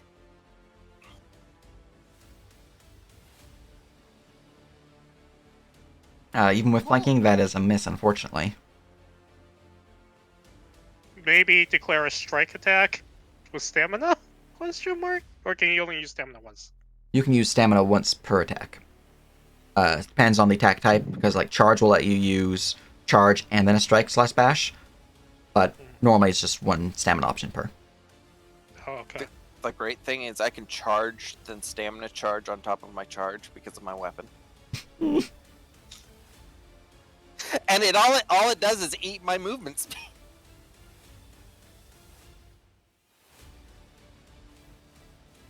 Looks to be a miss on your action. You still have your bonus. Fuck's sake. Well, your bonus is the good one, right? No! The bonus is the psychic one, and he's resistant to psychic. Oh. It's also made at a lower attack. Mm-hmm. Not magical.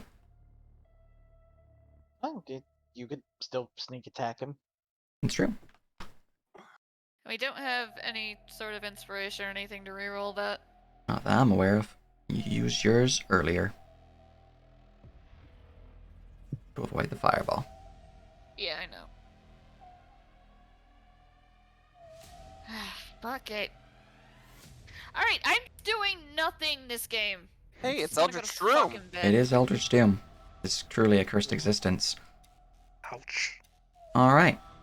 Well, unfortunately, the blow does not manage to land upon the figure as we go on to this guy who is... Need a roll to see if he's going to stay in combat. I'm pretty sure that guy's pissing his pants trying to run away. Yeah, no, he's getting the fuck out of here and provoking from bats. He's gonna run up Nice. there, and that is 3 bats biting him. Nice. Provoke for Wary. So Wary can just charge the boss and Alright. de-summon these assholes. That is 2 bites upon him for 10, 19 damage. Wait, why is this provoking from Wary? No, this guy provokes from the bats, and you, technically, and actually the Misshapen too. Yeah. Yeah, the Misshapen will also Basically, take it. Yeah, basically he's using up all of their reactions. per Alright, you. so he Yeah. runs like so, just trying to like leave, and then he instantly gets bit by all 3, 1, 2, and 3, and this one misses. But he is just bled and ripped to shreds by the creatures. Oof. Because that would be 22 from one of them, and then another 19 from the other 2, so, you know, fucking dead. Oh, Wary will take a moment and point to the corpse of the guy and look to the others. He tried to run. Don't kill his family. Don't kill his family. Alright. Alright, it's your turn. Don't worry. We'll His send family them a will be big jar of his blood, a picture Yeah. of this jerk's face, and a lovely card. That seems fair. Yeah. I'm just gonna go ahead and take the AOP from the beastie. They've all used their reaction. Oh, okay. Yeah, Well, this I'm one just gonna- has doesn't have one either. No, he does, because you used your step. I know. But he wouldn't provoke from you, so you're good. Yeah, I'm just gonna go ahead and move up to here and smack at the Whisperer guy a few times. Excellent. Bash? Dash. Bash for I extra said damage. Bash. It's a stamina option. Bash or stab. Maybe? Just dumpster him at this point. I suppose. I was going to ask if anyone had had less than 50% health near me. I mean, Lunara does. Yes. Nara does. Lovely, that activates Yes. Protector. Yes. And I gotta look at No. Bash. Ugh.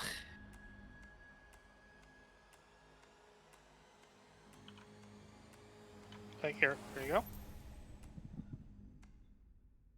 There would be 1d6 extra damage potentially. Yeah, I'll do Bash. Do Excellent. I need to roll anything for that? It doesn't look It like. just, you spend the stamina, you Yeah. get additional dice of damage. Additional d6 of damage. I'll roll it separately. Mhm. Alright. Alright, well, a 20 will swing out towards the Cultist Whisperer as he raises his arm just in time as a magical field of force surrounds him, giving him +5 AC.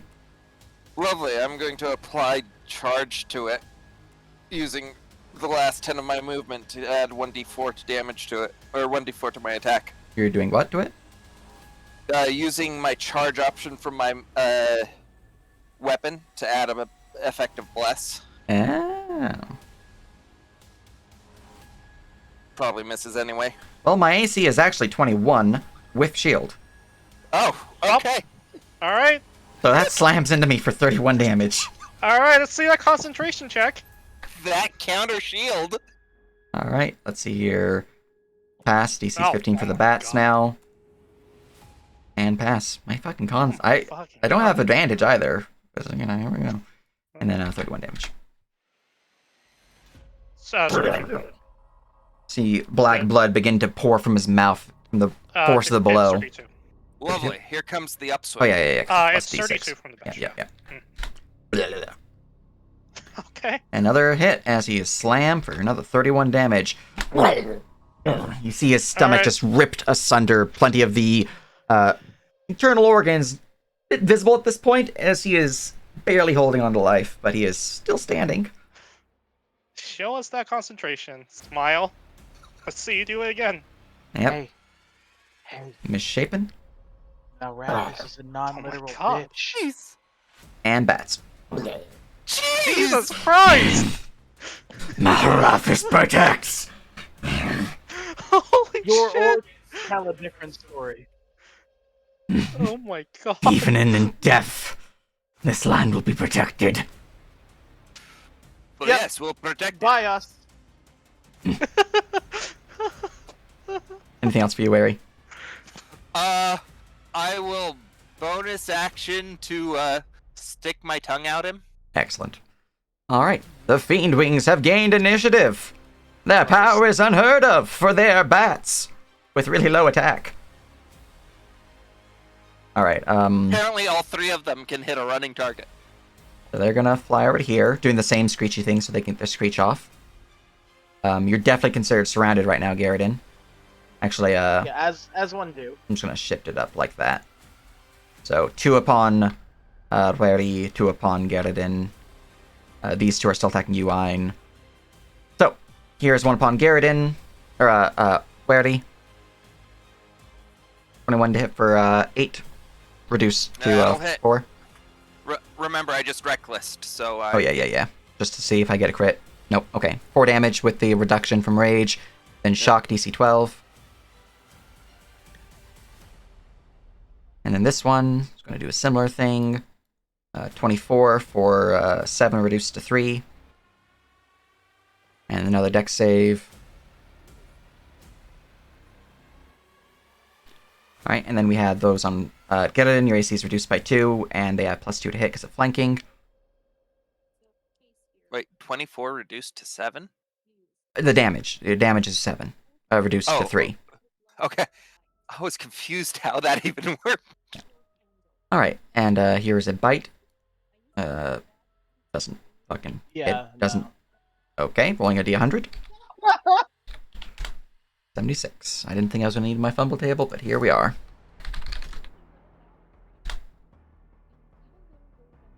Alright, let's see here. I have a 76 on my fumble. Wait, I'd like to raise a point. Hmm. You couldn't protect people from bees?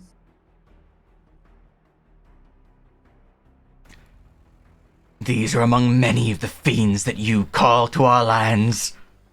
76, you may immediately make an attack against the little bat that tried to kill you. For free. Which one? This one. Okay, cool. Alrighty. Oh, it's also made an advantage. But he has 2 HP, he's just cut And asunder. it is silvered. Yeah, he is cut asunder. Alright, had I had my Wow. reaction, That's I would have so used my fucking spell hard. for him, but I don't, because I use it to cast shield. Alright, this one's attack upon you. He does not have surrounded or flanking anymore, so you have +2 AC, or you don't have the minus penalty to AC, and he doesn't have the +2 to hit, so flat roll. They've already made it the one Ein cast the spell. So, because yeah, it's when they first enter the area or when they start the turn in it, and they have already done it this round. All right, that is a 14, which is a horrible miss. Okay. It's so fucking hard. Flanking upon Ein. Oh, I forgot about the shock upon you. Get in. There you go. All right, and then that is obviously a miss upon you, Ein, and then here's a shock upon you, Ein. Okay, well, 6 lightning damage. that's a little sprightly, you know. Just a I'm little wearing a lot zap. of metal, you You know. know, it's fine. It makes sense. All right, and then DC 12 for you, Ein. Dex save. Then here's a bite upon you. 20 to hit for 8 damage. And I get concentration. Yep, and then another DC 12. Alright. Okay. I clicked the mob damage macro, but I still took the damage, and I'll do the dex save first. Oh, I forgot about cleaving. Oh well. Right, and one more dex Alright. save. But you already made the first one. Never mind. Yeah. All right, so just the Alright. 1DC 10 then. All right, and that's all my Fiend Wings. Oh my fucking god. Would you like to Destiny that? As I look to see if you have Destiny. You do not have Destiny available for the day. Oh, That's unfortunate. that's Sorry, fine. minor thing. Sophia's gonna move and dash. Yep, no I'm problem. not gonna change anything because they're. That's fine. I already got the healing off the spell. It's true. This guy's just going to flee combat. Good stuff. All right, Terranath. Terranath is going to move forward to, I believe he has a 40. Yeah, he's going to dash to there. Try. My build still has hit the point where I have good concentration yet. Ah. I don't know if you can get this guy, although he does have shield up, so that would take a. As much as I'm making fun of him, I would prefer he didn't have his. I could just fireball him, Very probably. Well, no, I'm out of fireballs. I would have to move up and cast an actual spell. I mean, also, he goes before you. Oh, yeah, true. All right, you move forward. Anything else for your movement, or is that the full movement? Can you kill him? That is my full movement. I am going to go ahead. Electric Blast. Very The nice. Whisperer. All right, well, he does have +2 AC from cover, so he's at +5 from shield and then +2 from cover. Because unless you don't care about shooting Garrett, in which case I'll ignore the cover. But if it misses, or if it would have missed because of cover. Care. Okay. The way I do cover is if you don't care about hitting them and you roll like an 18 or a 17, and they have like an AC of 17, for example, then I roll a d2 to see if you hit them or the ally. But since you care, you would be looking at a cover bonus then. I think Alternatively, you could just shoot these guys on me. You could shoot the bats. I'm going to dash to here. Very good, very good. Want to get that better aim. All right. Hey, beep beep. Whoop. Beep beep is going to dash to there. Yasker. All right. You're looking pretty healthy, so he's not going to worry about that. He's going to swing at his falchion at the one on the left. Yep. It's perfectly fine. Swing. Horrible miss. Shit. Alright, there we go. Cultist Whisperer 1 has regained their reaction. Their shield is down, and I rolled a check to see if guards or Conjure the Uncursed have returned. So guards, 5-6. Nope. Conjure the Cursed, 4-6. First ones are back to being summonable. Alright. Looking at the state of play. I'd like to stare at him and say, yes, give me more targets. Let's see here.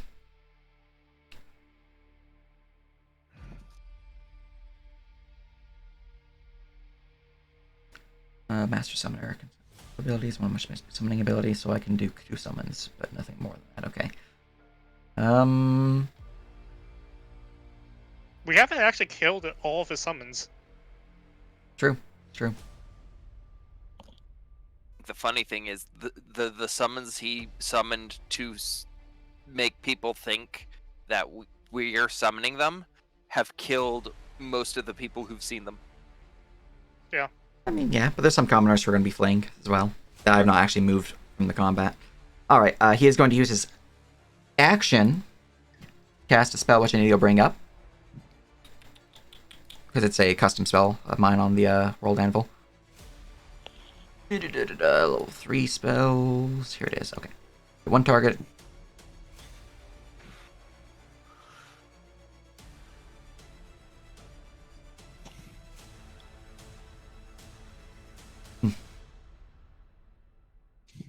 He's going to look out towards Wary, and his eyes flash a strange necrotic green glow. Spending some stamina, or not stamina, sorcery points to cast it subtly. And casting the spell usage, as I need you to give me a charisma save, Wary. Can I say no? I'm afraid there's no choice in this matter. I was hovering over the counter spell button. Oh no!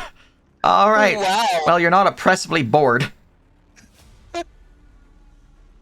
I am. Looking at this guy. I tried making you think oppressively bored, but you just saved. Okay. I think I just said no. Well, as I do that, you see my my bats, all of them disperse because I tried casting a concentration spell. And Oh look! I'm going to use my The bonus person who action now. Definitely didn't summon all the demons.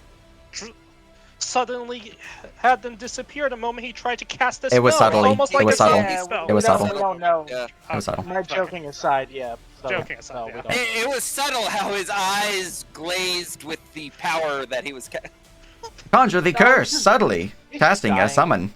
So here's my second summon back. I'm getting more misshapen, by the way. So this Yeah. does not count as a spell, right? It is technically a spell, but I'm also spending the sorcery to subtle it. How many does he have? I have 2 left. Okay. Alright, do I Let have... me counter it. Alright, you are pretty healthy. I'm just going to copy you. Pop. Gonna damage him for 6, because he has temp HP currently on his token. Getting rid of that symbol. You're pretty healthy. I'm gonna copy you with your abundance of temporary hit points. I'm just looking for one I didn't have to heal. Back to max. Alright, and I'm just going to summon him right there and right there. Alright, and then these guys also need to roll initiative to see when they go. Alright, there we go. Initiative rolled, and from there we go to Misshapen. Alright, this one here is going to... Don't they go right after him? 2 of them do. They roll initiative, these guys. So, Okay. this one here is going to swing out at Wary with flanking and advantage because of your shoops and your whoops. By the way, if it does end up mattering, you do have a +2 for being within 10 feet of me. Plus 2 AC. Okay, you can just disregard the +2 from flanking then. It's just straight roll. Advantage though. 25 to hit for 20 damage reduced to 7 plus 3, so 10 damage. 10 damage, I'll take. Mm-hmm. Alright, and I'm going to roll to see if I get my life drain back. Life drain is a 4 to 6, so I do. I'm going to use life drain upon you, Wary. Bleh. Con save, DC 14.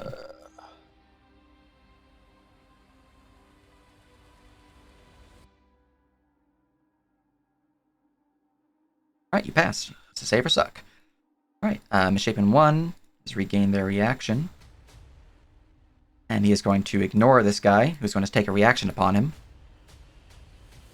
25 for 15 damage. Reduced to 7 because of resistance. As you are definitely considered surrounded at this point, Wary. So minus 2 AC, but plus 2 from Garridan. I'm not trapped with them. They're trapped with me. Yeah, and he's going to bite you with advantage. 19 to hit for 7. Reduced That'll to hit. 3. Alright, 3 damage. And then seeing if he has his life drain back. He does not. Carrying on. Buster Soldier 3. Going to get a save to see if they can stop pissing their pants. He can. He's going to start running. And I'm just going to have him flee the actual map. Because, you know. Yeah. All right. See, now that's an applicable thing. Fine. Yeah. How convenient that all of them run to your defense. Now this is where this guy who is fully viewing the actual combat might realize something is going on. Everyone else, though, was super panicking and just like, get the fuck out of here, get the fuck out of here, get the fuck out of here. And all these commoners are not on the map anymore at this point. I just haven't bothered moving them. Okay. Hey, guess who still has fire spells? Fireball! Fire! No, I'm out of fireballs. Damn! You have the perfect setup here. It might kill two of your friends, but it's fine. It's fine. You Worry have the not. perfect setup. Many of your enemies and some of I your friends. DC'd. All I right. will be right back. Let me boot you from the server because you're not DC'd on my end. Map Tools is a great program. Hail Java. God, I fucking hate Java. Yes. Truly the. Look, Uh, look on the bright side. Literally, map tools 112. Look on the bright side. Go blind. Go blind. Remember when I downloaded this because they're like, oh, we fixed a lot of like the disconnection problems, all that. How did that go last night? I'm just waiting for them to fix the fact that NPC tokens labels are blue, like a light blue, on white text. Yeah. Anyway, Agonizer Scorcher. Excellent. That's a deck save. Yep. DC 16. Half as much, so I take 7 damage. Yeah, okay, I figured as much. This person can't fail his saves. Oh, actually, it can give me a concentration save anyway. Yep, DC 10. Twice. Passes the first one, and then the most recent summons also pass. I hit ability check, not a saving throw, by the way. I'm pretty sure that shouldn't have been +0. Alright. That's fine. Alright. Bonus action. And if you're wondering why he doesn't have any bonuses to Constitution, it's because the macros for ability checks don't give him a modifier. That's fine. Put this heretic down. And also, I would like to make a persuasion check for this guy here about the demons over here Go ahead. running to their defense. Do I have advantage on this? Because it's kind of super obvious at this point. Question mark.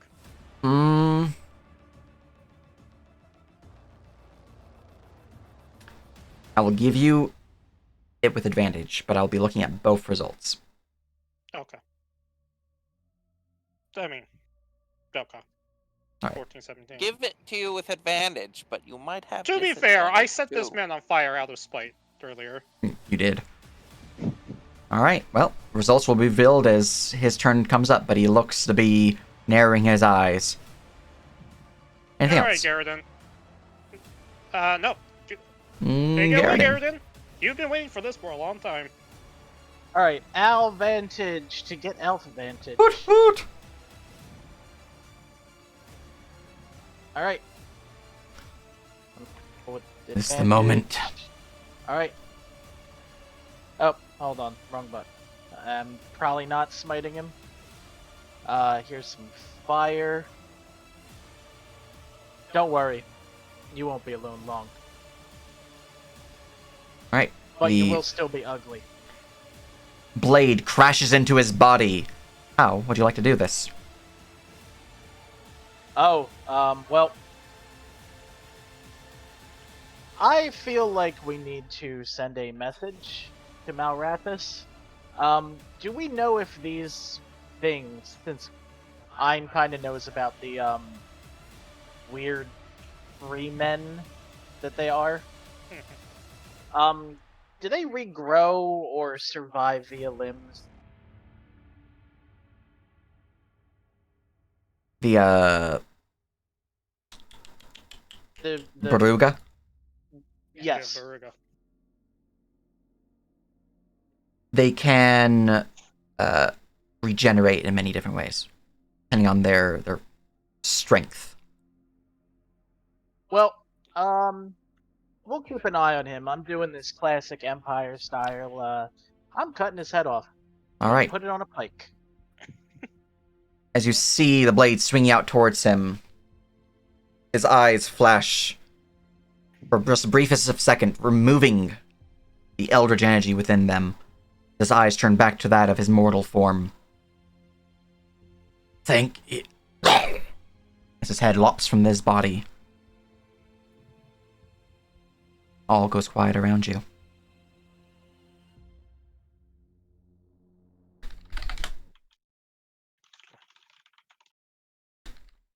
Well, super crazy how all his, how all the demons and shit left when that guy died. I believe my front was I'm here collecting a sample for the Empire, so will just do that. Enough yammering. All right. Clean, The clean this up. soldier in the back here, the one person who remains that's actually still hostile, as your companions begin moving closer to join the area, will cautiously take a step forward.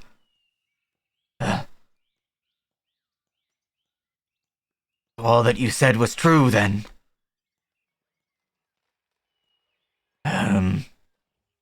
He falls to his knees, looking down upon the ground. I'm sorry, lords. Please spare my family. Did he attack anyone? He He attacked attacked me. Ein. We are sparing your family, fool. It was these cretins who were stealing children of the Empire. They're probably already dead because of your ignorance. Lunara So just if you slowly walks up. want I save is them, going to pretend to be too help us. distracted to do the usual Osmond Tarn thing of probably killing him because he attacked him earlier. Mm-hmm. Well, no, Lunara specifically walks up and she is going to look back and get your attention by just saying, Master, and raising her eyebrows. She wants to kill this guy. All right, Wait. This is not. Wait, is this one of is this one of the civilians? This is a civilian soldier. civilians. Never mind. Yeah. No, Never mind. Ein's going to sort of go into mind like attack. I'm going to pretend to be Osmond Tarn right now to caught up in quote unquote his research to kill him, and then over the mind link. My plan is to go investigate the sawmill and change back because being in this disgusting person's body is gross. Meanwhile, this guy is still kneeling, neck Yes. exposed, looking at the ground, not moving. So tell us, if you wish to spare your family. Not from us, mind you. These cretins kidnapping citizens of the Empire, as you slept ignorant in your beds. Tell us everything you've seen, every strange. The demons came from the woods every night, fighting and dragging citizenry from their homes. Arafis showed not long after. He and his followers pushed them back. We saw them explode in showers of fire.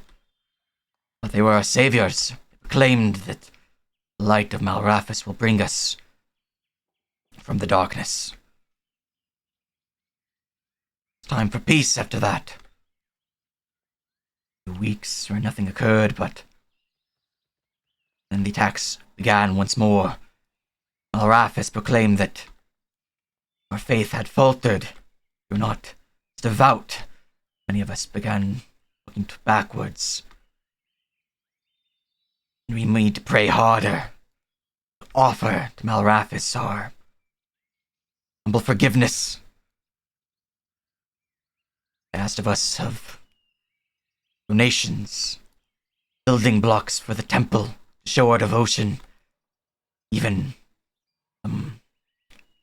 willing.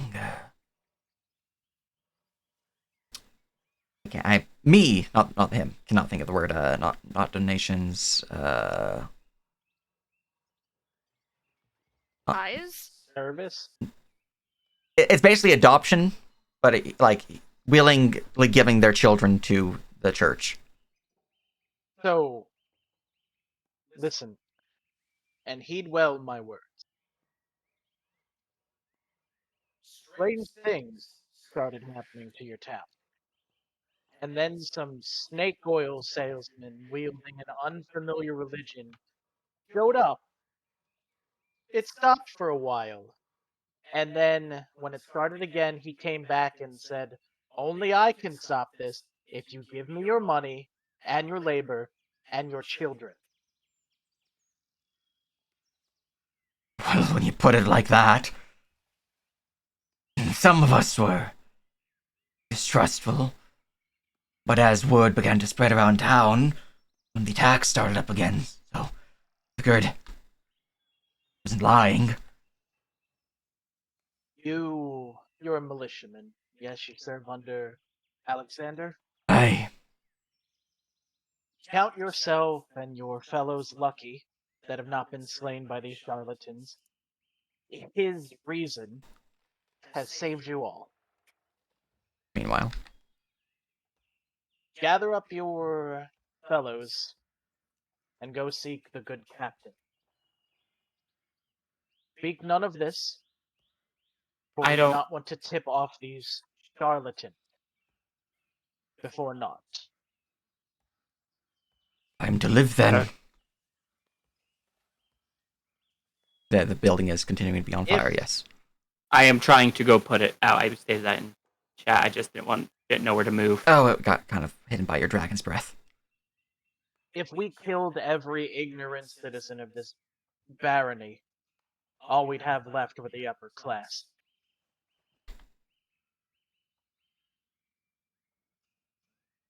I'm not so far removed from the common man that I would hold a grudge against your fear of that which you don't understand. You are most merciful, my lord.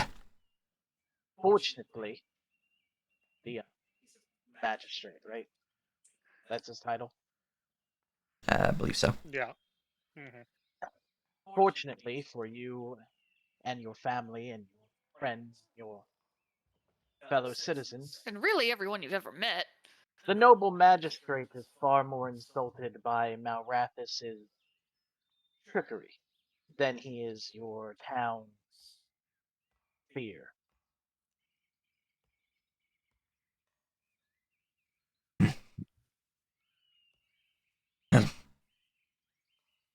Worry not, we will have this problem sorted out in a trice. Thank you, my lord. Get to Alexander then. Yes. Hesitantly rises to his feet. Takes a step. Takes a step. Where he's just You're- gonna You're good. You're good. Okay, okay. Just go. where he's gonna actually move up here and offer him sandwiches. Thank you. Do you slither your way, or are you still wearing the rope hiding your tail? Still wearing the rope hiding Okay. tail. Can't have, can't have third class citizens serving the empire and all. Except for the elf and the wolf and the mushroom man. Shh. Don't worry about it. He is going to give you a nod. Take the sandwich. Thank you. Also, I'm probably saying, okay.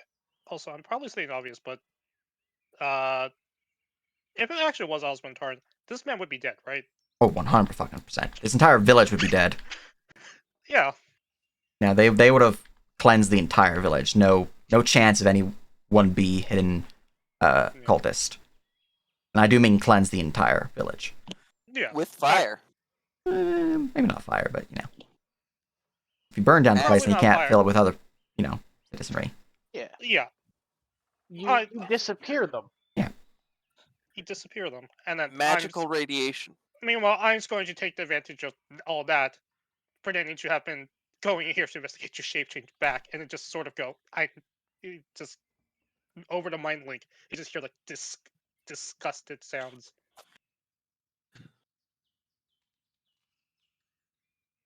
Are they just all kind of out at this point? What's all out? The civvies. Yeah, no, Like, there's this- no more NPCs here. Like, the only people here now are the dead bodies and the unconscious. Or you guys. Yep. Also the Yeah. fire. We Well, scatter up cool. the unconscious. Yeah. I feel like a gigantic asshole right now. It Well, was if it helps you play it well. She smirks at you. I At did least, sort of at do least this you for years. You don't have much choice as an orphan. look. I At thought least you you were didn't gonna have to say look. At least you didn't have to look like one. Ugh. certainly an interesting route to find success here. Effective, yes. I would, not to spoil the party, but you all do know we're not done yet, right? Malratus is still out there after being summoned, and, well, from what I've seen of him, we're gonna have a problem. So, those of you with healing spells should probably use them. We should also look around the Do you, camp. do you We think he's never actually saw. coming here? We I. never look. We never looked into the sawmill. Well, we're judging from the distance of their temple here, when it'll be several hours before they arrive. We might be able to even build up a fortifications here if we think they will still show up with those that had fled. I I have the feeling that Malrathis will be informed that the lumber camp has been abandoned By who? Oh, by that the people who ran. there was the runner they sent to go fetch him first, followed by the runners Not who fled combat. not to mention when I killed that thing, something was released from it. It's probably, if what you say is true, a extension of his I- consciousness of some kind. Right, then If all that is the. true, then if I were Malrathis, I'd go to the village. Speaking of the village, though, Yask will pull out from his robes a bundle of documents kind of wrapped in a leather binding and cording. I found If these this. within the basement below, as well as unsavory chamber. Well, if this is. Well, yeah, whatever you just said, doesn't that kind of reinforce my point that our healers should get to healing? Just gonna look at those things. I'm. I'm sorry. Most of my healing abilities were expended on. Well, indicate the fire Here you that's go. still here. These bookshelves are completely torched. There's nothing remaining. In terms of the second Uh, story, It's still on fire. no, Cry put it out. I'm not the That's best healer. that's just about all my healing I've got, Lunara. We should explore, see if they had some sort of first aid. If they were fearful of attacks, they might have a cache of potions or something. I wasn't just talking about you. Teranath, Habib, anyone. Well, We Let me still. like Lunara is annoyed, very obviously that you guys don't seem to be taking a counterattack very seriously. Where she is kind of expecting the horrible creature that she saw is probably not limited by the hours of travel it will take a normal person. Hmm? So I'm just saying, insight wise, you can tell she's very annoyed with all of you. I could produce some magic, but that would leave me spent for the fight. Similar. Well, anyway, take 35 hit points. That 'Cause you're to Ein or Wary? Lun- Me. Lunara. Lunara. Gotcha. I have a few spells remaining. I'm in a similar boat. You have any potions to spare? Wary will cast all of the healing spells he doesn't have. I have a few healing potions. But if we're building a fortification and preparing for a counterattack, uh, we should also take stock of what curatives they had. I mean, Uh, they had to again, be expecting something coming at some point. again, I do not think a counterattack will happen. I think they will go to the village. Why? Because the village is their power. If they solidify power with the people they've turned and speak against us having attacked the mill, they have better defenses there. Malrathis was summoned. Do you think? Well, I think he'll be one to ignore a summon. Do you think he'll take what we did here lightly? He'll No, which come and kill us all. why would he come here to do it when he can fortify his position and send others to do it?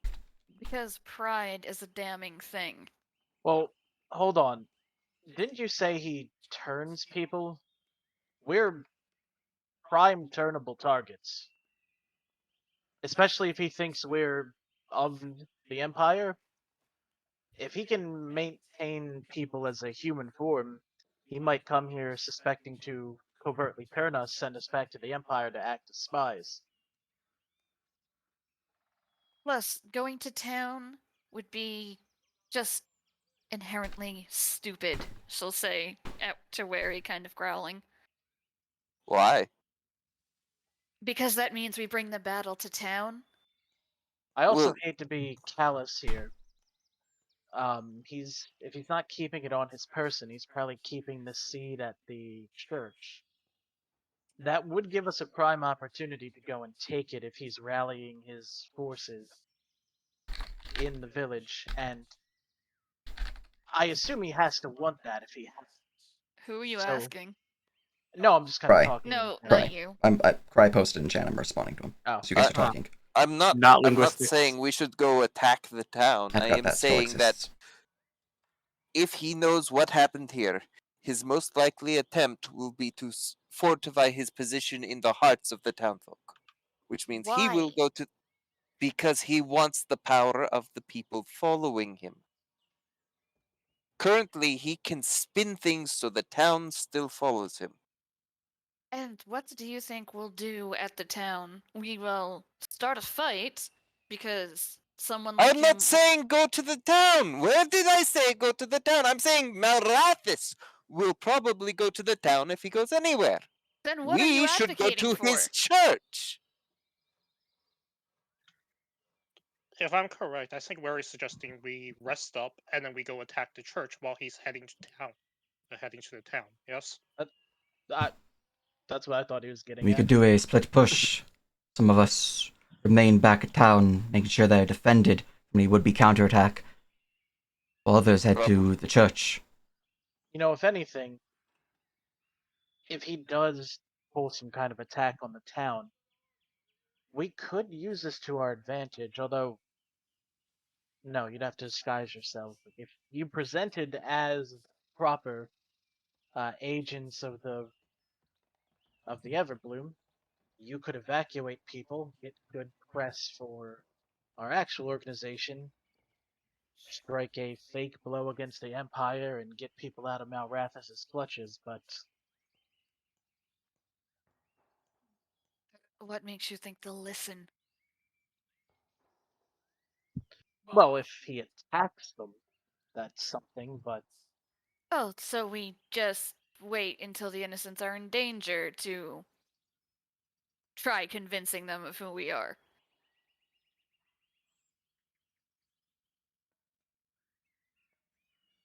I mean, look, I'm not advocating for that, but The problem is it's these like you people are. said. If we try to take the fight to the town, we'll start a fight, then probably a fire. It does track, yes. I mean, have you seen how badly these people are brainwashed? The ones in the town aren't.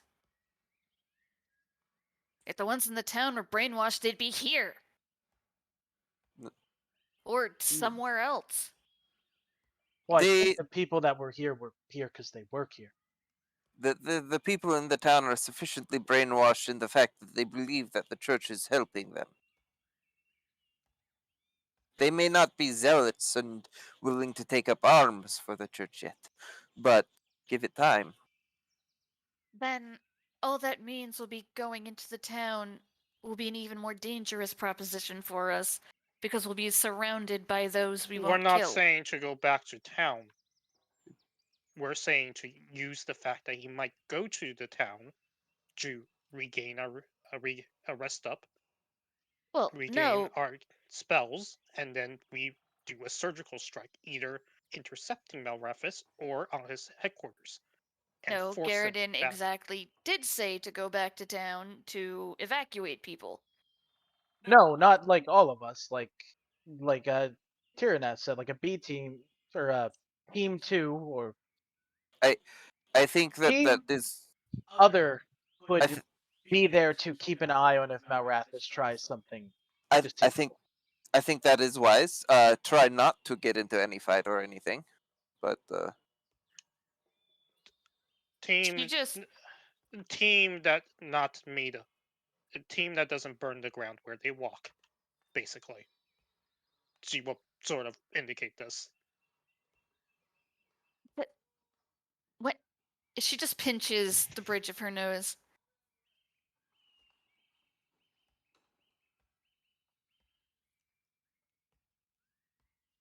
Okay. Lay the evacuation plan out for me. It's not really a plan, it's more of just a thought. Okay, well, what's your thought? You go there to these brainwashed people, sending half of our group, who will then be entirely defenseless if they can't evacuate them. Not entirely defenseless. I mean, they're all skilled warriors. And it's a town of people that they can't kill. Alright, what point are you actually arguing for? Like, So there's children in danger at the church. I'm you were the one saying who brought up the moral implications of it and trying to accommodate that. I'm saying splitting up is fairly stupid. In that case, thus prepare a decapitating strike at the church itself then. And then even if Malrathis were to go to town to collect more followers, assuming how this creature's poison works, as long as we kill Malrathis, they'll be fine. Hey, remind me how long it took us to get here About a day. from the town to this lumber mill. Pretty sure it's about a day. I'll go check to make sure, but it's, you know. Boop, boop, boop, boop. You guys are north. You guys are over here. Okay, probably not a day actually. So you guys had your cart. You guys were moving pretty fast. It was probably only a couple hours actually. yeah, we tried. We left earlier than the people who come to work here. I remember that. Mm-hmm. Yeah, you guys would have taken about 2 hours to get here, give or take some time or whatnot, depending on the actual route you took. I think the only safe plan, if we assume Melrathis leaves his temple, is to intercept him on the road. I agree. I think that would be the safe plan. If he, I think it unlikely for him to leave his temple, to be honest. But I think if he does, he will, or if he already has, he will either return to the temple or go to the town. That's he's not coming here. Is all I'm saying. Out of character, it was what Cry found. We might have a different option. Let's also... We should see what, Yazker dug up. Look, I think staying here is fine.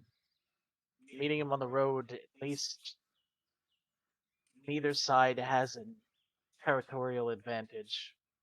We I are closer do, to the crossroads than he is, so we'd be able to set up an ambush. to be honest, given what just happened, I see the wisdom of kind of just going after his church and then letting people think the Empire ransacked it, or excuse me, the barony. I also have the sneaking suspicion that even if we find Malrathis on the road, he'll do finger quotes and everything. That won't be him. It'll just be something, and he'll still be at the church. What are you suggesting, Larry? Uh, I do not think that finding him on the road will solve the issue. He would likely send a body double or a representative. That doesn't answer my question. Yeah. What are you suggesting? Why do I have to be suggesting something? You want me to make a suggestion? I am confused. If we leave now, we can make a camp at the crossroads and wait and make an ambush. If he's not there, we bypass them and go to the church while it's less defended. If he is there, then we have an ambush set up to take him on. I don't think you would find a representative, at least not one of particular notoriety. I'm pretty sure we just killed his commander. Points at the whisperer. This is a pretty local, small cult. Hold on 1 second. I wanna read the thing, but I will copy pasta that into your library channels just so you have that information saved.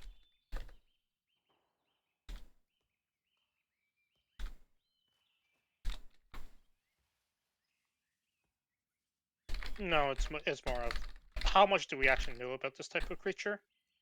oh, Big. does I'm sorry. Does Christ share that information?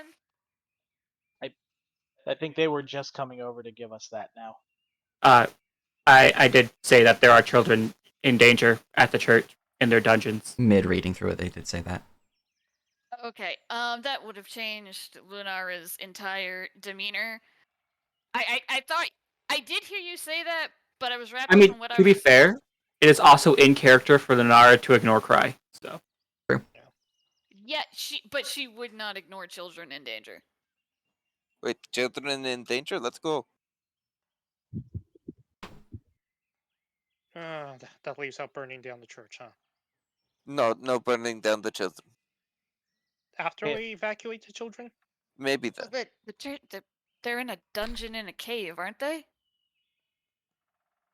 So what you're saying is that even if the church burns down, the children will not be harmed, yes? Okay, I do wanna stress one thing. Just because fire happened to be an effective solution just about every time we've proven it, we shouldn't make it our thing. Fire has no ally except you, I guess. Besides, if you would start a fire at the mouth of a cave, all the smoke goes in the cave, and then you suffocate That the is children, fair. which is worse. Very well. We will not. It also shows a depiction of children in a dungeon. Sage, is the depiction of the children of in the dungeon in the cave or in the? The walls of the. Let me just go back to the map, so I can describe it better. Sorry, because it kind of could go either way with how you wrote it. Yeah. All right. The walls of the dungeon's depiction appear to be carved natural stone. They're fairly uniform, so it looks like they were designed like someone went into a cave, a natural cave, and like smoothed them out. But they do appear to be natural stonework. So they're not laid bricks. All right. They're not laid bricks, no. There is a iron grated bar, which is the actual dungeon portion of it, where the kids are inside.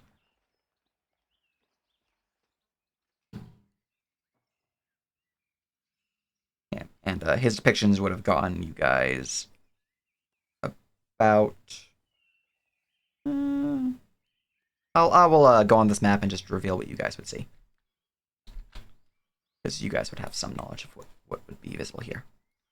But you guys may continue your thing while I reveal this map. Look, if there are kids in danger there, then, well, that's my top priority.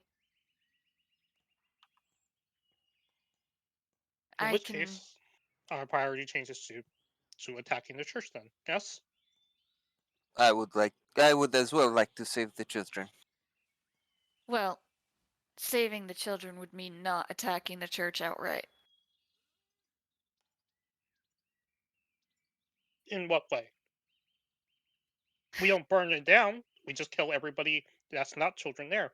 And then the guards run into the church and use the children as hostages. Meaning we either leave Malrathis, or we let them kill the children that we know they are more than capable of doing. The only hope of getting them out is covertly, before the attack. So in that case, we would need a distraction to get so people can actually sneak in. Or we have two people in our group who are very good at digging. And the tunnels are underground. Instead of going through the church, we just go under the church. To be fair, I- most of the people we've seen aren't monsters, other than that dude who very genuinely did look like he was made out of foreskin. Unfortunate bastard. The militiamen seemed normal, and even the cultists, they didn't immediately jump to violence. They did want us to surrender without starting a fight. That's because they wanted to convert us. Yeah, but, you know, hard to do that if they start using children as meat shields. But the more It's a good thing to be worried about, and I like your idea of a covert rescue operation. But it is also something we would need to plan to make sure that we don't put them in harm's way through transit. I am going to point out though, those their leader or whatever that was seems incredibly perceptive to the point of annoyance. All right. So, here is the church map. Let me know when you're loaded. And you guys can continue your conversation while you're loading. we're not force and centered or anything. What the fuck? You're not loading us. I didn't control not it. revealed. There you go. It was not. Oh, Yeah. when you said here is the I thought you were like. Yeah. I forgot to control H first before I controlled F and E. So it was still not visible to players' base. If the map's not visible to players, it doesn't teleport you guys.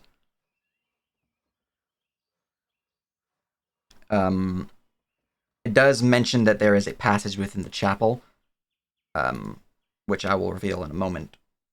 But he didn't actually take it. He just saw people going into the passage for the notes. Okay, but there is one that's outside the church. There is one inside the church, and then there's a cave entrance on the mountain face, which you can actually see visibly on the map. You have to be perceptive, or I can zoom in and point it out. But let me know when you guys are loaded. I'm assuming this. Yeah, that's Yep. the cave entrance. I'm assuming I'll load in at some point. I am Also, loaded. to clarify something you sort of expressed earlier, did you say these things fought gods and the gods didn't kill all of them? The Beruga, or not Beruga. Yeah, the Beruga, that's the actual species. Yes, they were cast off drifts of energy that toiled with the gods. The divines were like, fuck that shit, and locked them away. Some were able to hide and shrieked away into the smallest forms, biding their time as best they could. That's a very brief Well, that was, recap of what I they're about. appreciate the ketchup. That was also a question too, Lunara. Did I mention that? I don't know, like you it was implied through the visions and the mind link, I think. Like you can get ideas across. Which is why I'm asking for a specification, which I guess is also a stage question. Oh no, I'm just. Did I see that in the vision that the Baruga were fighting gods? No, I think that was just part of the knowledge check you guys had. Oh, Yeah, some of the lore Nora of them will is that just- they were once destroyed, or nearly destroyed by the divine. Lunar will just nod at you. Mm-hmm. Alright. But for you guys' knowledge, here's the temple map. The chapel's here. That's the new church. You guys have the pathway leading up. Behind the chapel, there is the cave entrance. The cave entrance leads up here, which depicts the interior that the good old foreman died gathering this information for. It kind of depicts the actual main entrance, kind of shows that there's a large, freaky-looking door up here, a glowing symbol, that he wouldn't been able to pick, the full top-down view. You can just tell that there's a light there, and that's weird. So we would have depicted that. He didn't really explore this way. He explored this way and noticed the children, got the fuck out of there after seeing the children, because, too many guards, he can't do it himself. In terms of the entrance, he knows, let me go and reveal this. Boop. Boop. Right, here's the interiors for the chapel, for the second and third floor. And then for the interiors of the actual first floor, the ground floor. There we go. There's the interior of the ground floor.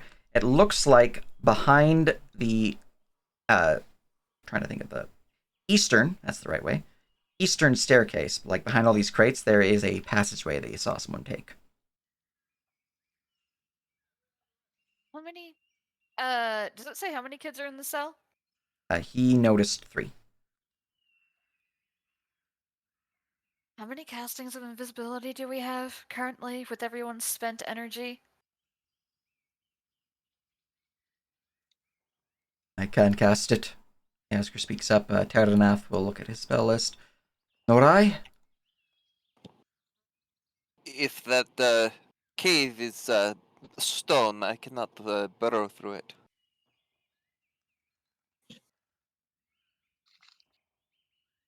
I'm actually still pretty good on spells, just not invisibility.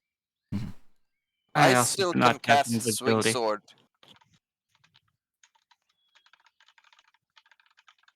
Terranath and Ragnar kind of look at each other. Yeah, we're pretty spent, actually. With about an hour's prep work, I would be able to find the turn feather to cast invisibility. How many times?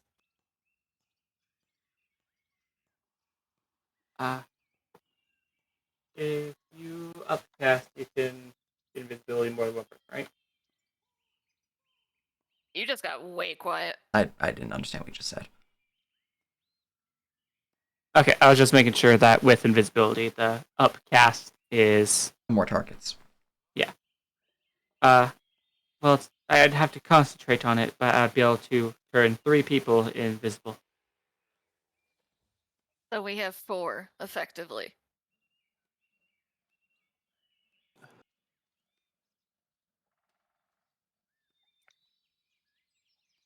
I Can think you use that spell through... She just flicks her eyes at the dragon. While Ailey is part of my pack, they are not able to cast spells given to us.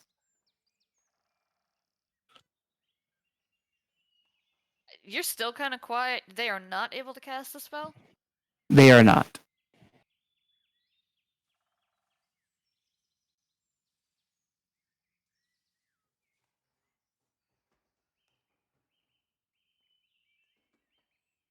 We do also need to consider the idea that Malrathis might actually be expecting us to go save the children.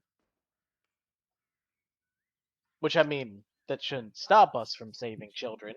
Saving children is, the correct answer. But, Well, hopefully he wouldn't be expecting us this soon. The Here is my proposal then. And she is speaking through gritted teeth, as if saying these words pains her greatly. We move to the crossroads. We set up the ambush, and we rest. If he comes to us, then we'll at least know where the majority of his forces are and that they are not at the temple, whether that is actually a doppelganger or not. If he doesn't, then we know he's still at the temple, which gives us an advantage, and we're rested. look, I think we could take him if we had to, or at least hold off long enough to get the kids out. It's just, we don't really have the resources for like a full-on split-up stealthy approach. You didn't see what I saw? I don't think we could take him currently. Especially because he won't be alone.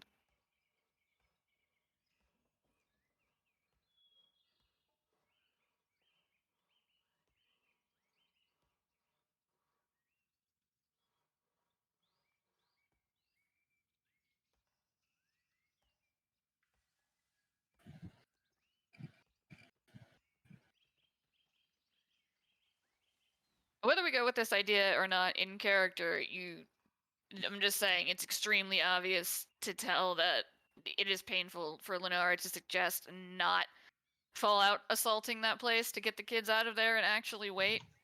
but Mhm. she's trying to be tactical. Side note, how close are we to level 7? It was pretty far. Damn. Okay. Another option might be taking these documents to the town and rallying the militia against the church. And then we That's sneak not a in, bad compromise. and then we sneak in from somewhere and free the children and slash or kill Rufus. Do we have anyone capable of long-term communication among us? What do you mean long term? Sorry, long range. Oh, I can Because send an owl or the like. that's not a bad idea if we get this information to Alexander. He can start to work to help people see the light. I The would not trust non-literal this light. information to an owl, nor would I think most people would believe random correspondence flying in from the sky. Well, we send one of us, and Alexander is the militia captain. He has been operating this resistance in secret. Meanwhile, while he does that, the long-range communication is that we go to the church in an attempt to be stealthy, rescue the children strictly to rescue the children, get them out there, bring them back to the town. That combined with the evidence we have here, we might be able to break their grip, or excuse me, Maldrath's grip on things. And if we find the seed while we're at the church, all the better. I wouldn't Problem. I wouldn't count out an owl. Not just a simple owl. More like Sophia here. Add a character, animal messenger cast like sending, so it's just instantly hit. Yeah. I don't think she means the reliability of delivery. I think she means trusting owl post from the sky. Yeah. I mean, part of it was, yes, an owl can get shot down, but most of it was just, who the fuck is gonna trust skybirds? This ain't Harry Potter. What I'm saying is What's that that? the skybird suddenly is cast and then leaves and then instantly tells the person, like a sending spell would, what just happened. There's not really a counter unless someone's physically here to cast counterspell when he has to cast it. Yeah. Well, right, Animal but messenger in 5e is weird. Well, But animal that's messenger in also 5e is something you could actually kill. I use it as if it were sending. Ah, okay. well, that in and of itself, I think, would be a trust issue. I mean, are you just going to trust any random sending that says, "Hey, I'm your ally. He This is what's going on"? Sending says you did know give us a exactly who code sent it. phrase, It was all and Oh. that Yeah. We could just give him the code phrase. Anyway, that's my plan. If we want to send Yazgul back with the information, Alexander knows that we're working with him. He does that, and he'll also know that there was a ruckus here.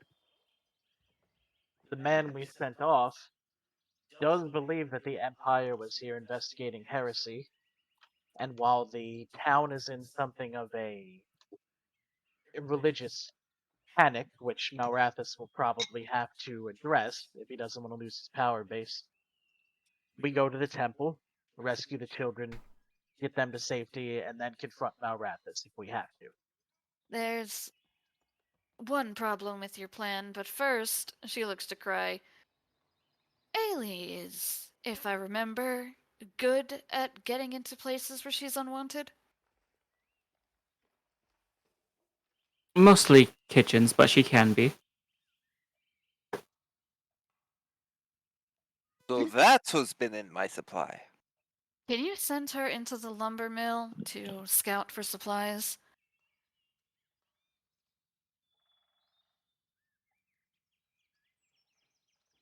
As in, we might as well just do a few investigation checks while we're sitting here talking.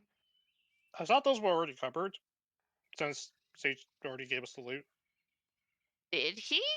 The Yeah. binding of notes that gave you all the information on the temple and Malrathis was what Yasker found from the basement within the lumber mill space, hidden basement. Yeah. I would and prefer then- not to have Ailey out of my sight that long. and Not then for the- nothing, but if you don't think we stand a chance against Malrathis in a straight fight, I don't think we want to go and just meet him in a crossroads like it was a lawman versus criminal standoff. No, that wasn't my problem. My problem was sneaking in to get the kids. With that pathway, it is going to be near impossible. I could sneak in and out all day, but little children, especially scared, are usually not quiet, and that is far from the entrance.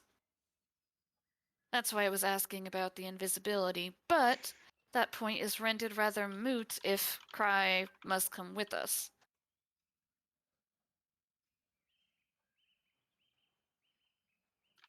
Either way, the best defense we have against Malrathis right now is that he doesn't exactly know who we are. If we go and call him out in a crossroads, especially if he sends a proxy, he might use the children to actually do something. God forbid he might even speed up this ritual or whatever. That's why we would ignore the proxy and only take it on if it was him. But then we're in the middle of nowhere. With a Alright, how thing about chasing us. if we're going to secure the children, how about this? Ein Cry can rest on the way there, giving them 3 castings. Ein casts invisibility on Cry. Cry goes with me. We get the children. Cry casts invisibility on the 3 kids. Yes, that will break Cry's invisibility. I'm just now realizing. Well, There's a yeah, but duration on invisibility. I'm saying you cast it when we're there. Okay, but as long as we're in the mind link, I could stay in the dungeons while you lead the children out, and then when you give me the all clear, I can cast it on myself and get myself out. How? You're only gonna have 3 castings, aren't you? My binding gives me more magic than a typical warlock would. I have 9 pact magic, and I could cast it once for free because of the binding. Look, not for nothing. I feel like we're talking in circles, but every time we've tried a split up plan when we've been here, it might have worked out well in the end, but the middle part was always abject chaos. I mean, you have just described combat. Yes. Beyond that, individual members of us being in mortal danger, being separated from the group. With this one, it was commoners almost dying in a fire. All I'm saying is I'm advising counsel. It might be The better to have the group to deal with children and protect them from danger instead of the main moving out of concern, formation and having the adult get knocked out or something. the main problem is these creatures are incredibly perceptive. Invisibility alone will not detect from them. And we should have 2 Mostly groups looking at. then. Mhm. If we are to go into the cave and rescue the children, invisibility will not work against them. One should play the distraction, the other should get the children out. That's probably the best approach. It also might not be a bad idea to see if it's a long shot, and I don't think we should leave children unprotected for that long, but to figure out whatever happened to the matron at the orphanage. I don't think she just left for a walk and never came back due to coincidence. She's likely in the process of being converted. If she is at the church, yes, but there was another a noble estate or something that I think she went to. Perhaps she is looking for aid in, fighting the church. Well, for what it's worth, I think the best thing we might be able to do to throw Malrathis off his scent, especially if they think the barony is after them, is is to work with Alexander, start raising dissent in the town. If he doesn't want to hurt them, if he wants to keep them as his flock, he'll go there and try to use his psychic or whatever you want to call it, enchanting influence to beguile them again. Hopefully, leaving his mind occupied with that task while we rescue the children, and maybe, if we're hopeful, find the seed. At least that way, if nothing else, we can send any number of you all back back to the Everbloom with, the things we need to cure the horrible plague. That's not a bad idea. Send the bird, sow dissent, use the invisibility for some of us to go in. We can cause a distraction if we like. Get the kids out. And then profit? I don't know. Hmm. Also, do the items we found or in the lumber yard need to be identified? I don't know, Wait, is they're not Ragnar our magical. boss? Technically, she's the highest ranking member of the order within 1 mile right now. Ha! Huh. Okay. Huh. So she is. Also, just as a point of technicality, like I think to have the animal messengers plan working to give us an early warning, um, Yasker actually needs to be in the town, like seeing what's happening. Well, my problem with the animal messenger plan is like with these documents we have proof, but does the proof like work with that? Why wouldn't it? What do you mean? Well, I'm just like if it goes as ascending, if Sage rules it like ascending, then They couldn't have the animal pick up the document and fly it over there now. You'd have to No, do an no, actual like bird to do that. no, like we literally, Yasker physically goes and meets with Alexander and Mhm. gives him the documents, Could be an and then option. he serves as our communication hub if Malrathis tries something funny. is Yasker the fastest among us? He could turn into an animal, which will let him move fast. Ragna has a 50-foot move.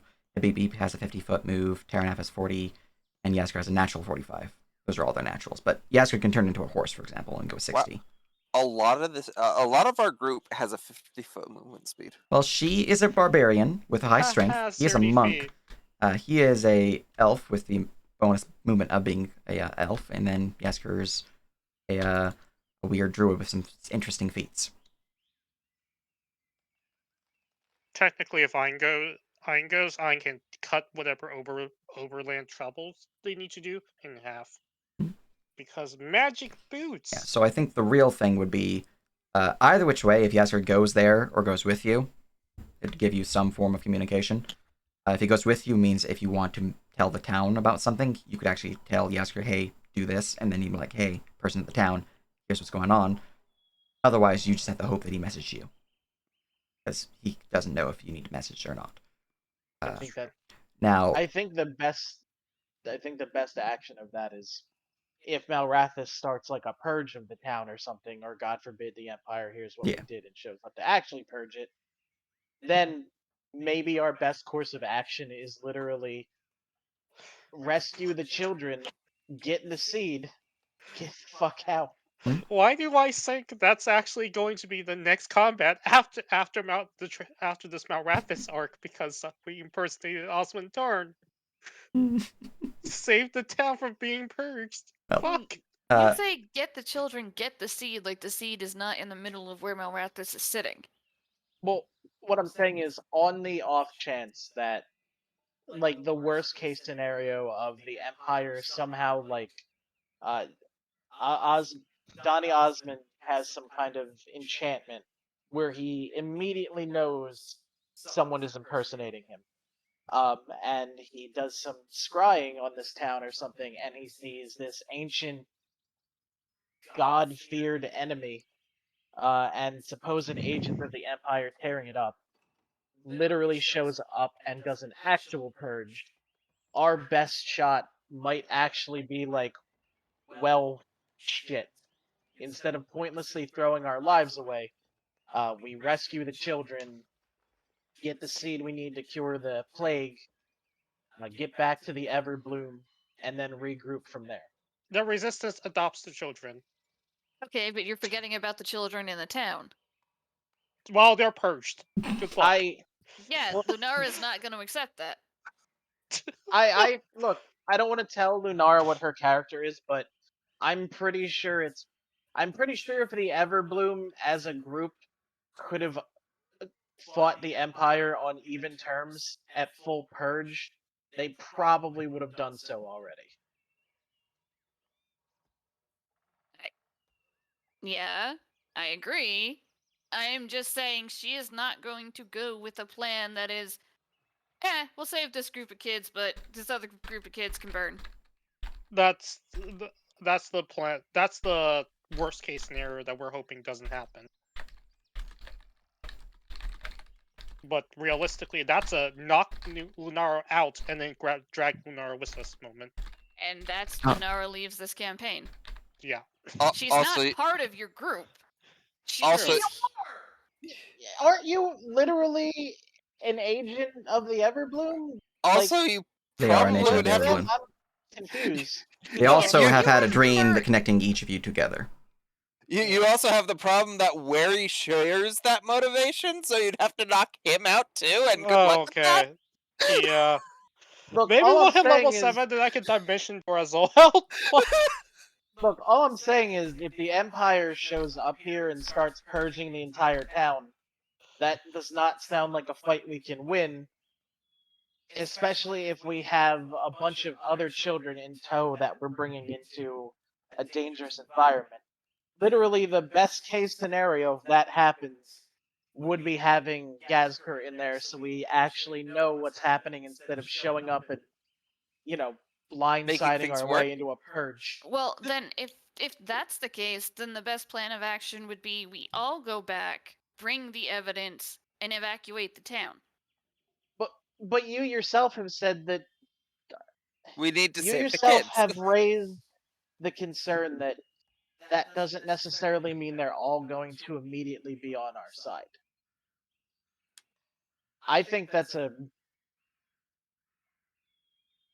potential way that How we could... damning is the evidence? Like, is it enough to basically break the... There are pictures of kids in It's cages. enough to definitely cause immediate outrage, if not outright just refusal to accept Malrafis anymore. There might be some common folk who are far enough along within the cult that they might be considered cultists at this point, but that would be the rare few. The evidence is pretty Okay. fucking damning. Also- how likely is it for those cult to get the town to string those people who still refuse to believe up in the I good mean- old-fashioned village lynch mob? We don't need them to. I'm sure we can non-lethal those people. I Look, mean, the- yes, but it saves us effort. But again, as I mentioned, we don't know what Malrathis is doing. If someone gets information to him that's like, hey, these heroes and or empire agents of the barony are inspiring a full-blown revolt, he might just say, okay, I'm going to finish whatever ritual I need to do, which might lose us both the children and the seed.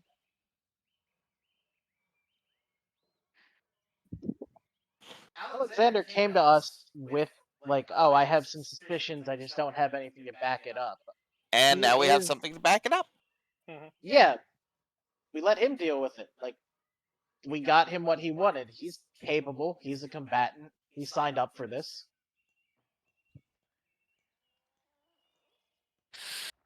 I think that's actually our best plan at this point. We send one NPC back with the actual notes, and the I rest would of us suggest- I would actually suggest sending 2 NPCs. 1 messenger can be killed, 2 is harder. How many people does it take to deliver a message? 5. Seriously, no one finished the quote for me? I did it in my head. I did it in my head too, but I answered 5. Yeah.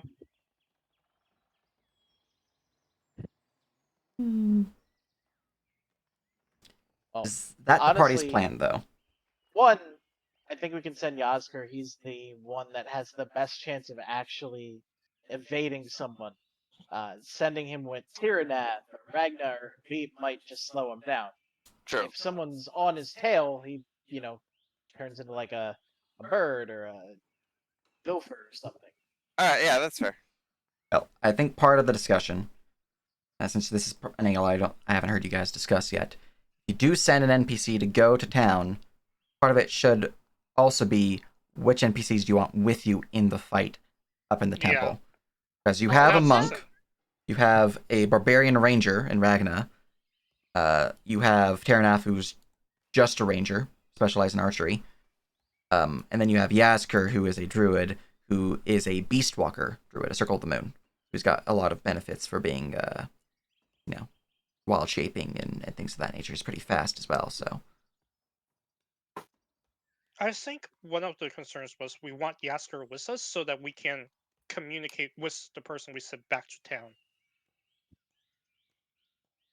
How does right? Yasker allow us to do that? Actually, Animal messenger. You'd be able to I cast it think while you're there.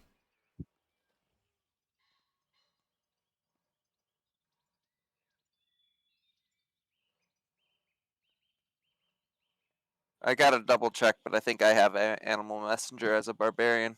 Mm. Are you talking about the like second level feature from Yeah. Dot? It's animal. Speak with animals. Ah. I was playing a barbarian recently, and I noticed that myself, and I was like, that's new and different. Well, there's no good plan here that doesn't highly risk one side. Or at least We're not that gonna- we've come up with. I mean, yeah, it's. Do we want to all move as a 9-man unit, and then just deliver the notes to Alexander, then go back to the church afterwards? Do we want to start a riot first, or do we want to try to handle this more under the table? Or do you want to do it at the same time? Because a riot is the perfect distraction to do the under the table stuff. All of us going to the town is not an option. Starting a fight in the town with Malrathis is not gonna be good. If we stake out the road between Ain and Wary, I doubt anyone would be able to outpace us to where we're trying to get to. Although, I do want to say, I actually want to change my opinion. Because I'm thinking about this wrong. Lunara does not fucking care about the adults dying. So if we start a riot in the town, use the villagers to help us take down Malrathis, or at least distract Malrathis, as long as we have a plan to get the children that are in town out, Lunara actually does not give a shit, because she's I a mean- cold-hearted bitch like that. I'm sorry, we are not using the villagers. We're giving the chance to fight for freedom.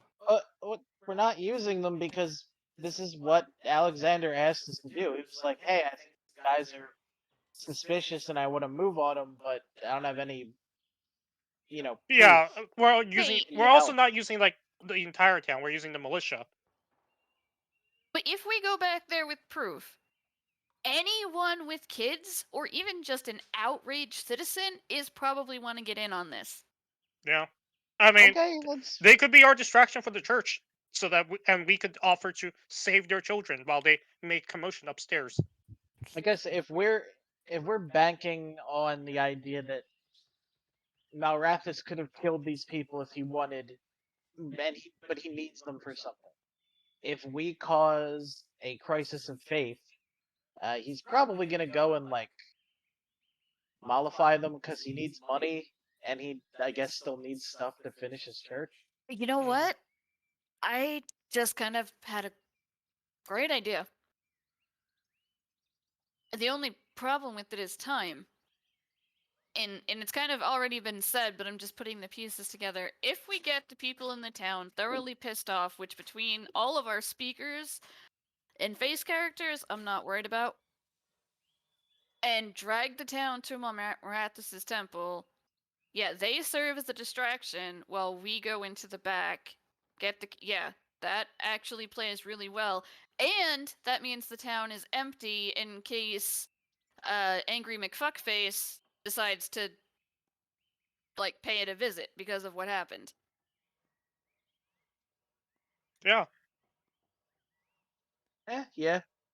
Also, maybe we can get some healing potions now that they're not all dedicated to the Church of Malrathis. That I I still The think problem was the that they were sold further- out, wasn't it? yeah, because all of them, the Church of Malrathis bought all of them. That- Yeah, that's so it. we'd have to get them from there. We need Guys, to. we have been talking over Sean all night. Yeah, sorry. talking over everything.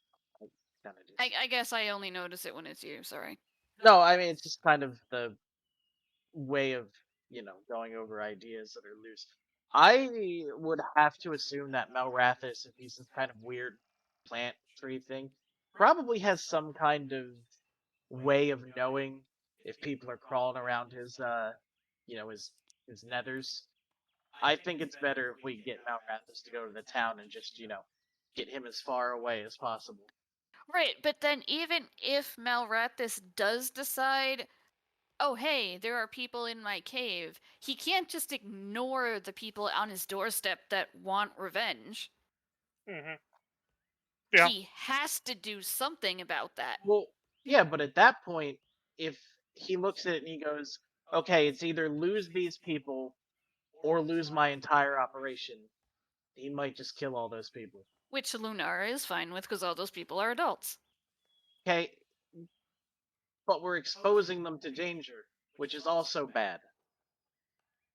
Okay, I'm confused because when I said 5 minutes ago we would be using these people, everyone said, we're not using them, they're consenting and they want to do this. But Well, now we're. What? Ein is okay with it, but Ein is it's also chaotic neutral. it's the difference between letting Alexander do his job and be like, hey, I'm the law of this town. Uh, you know, let's kick Malrathis out.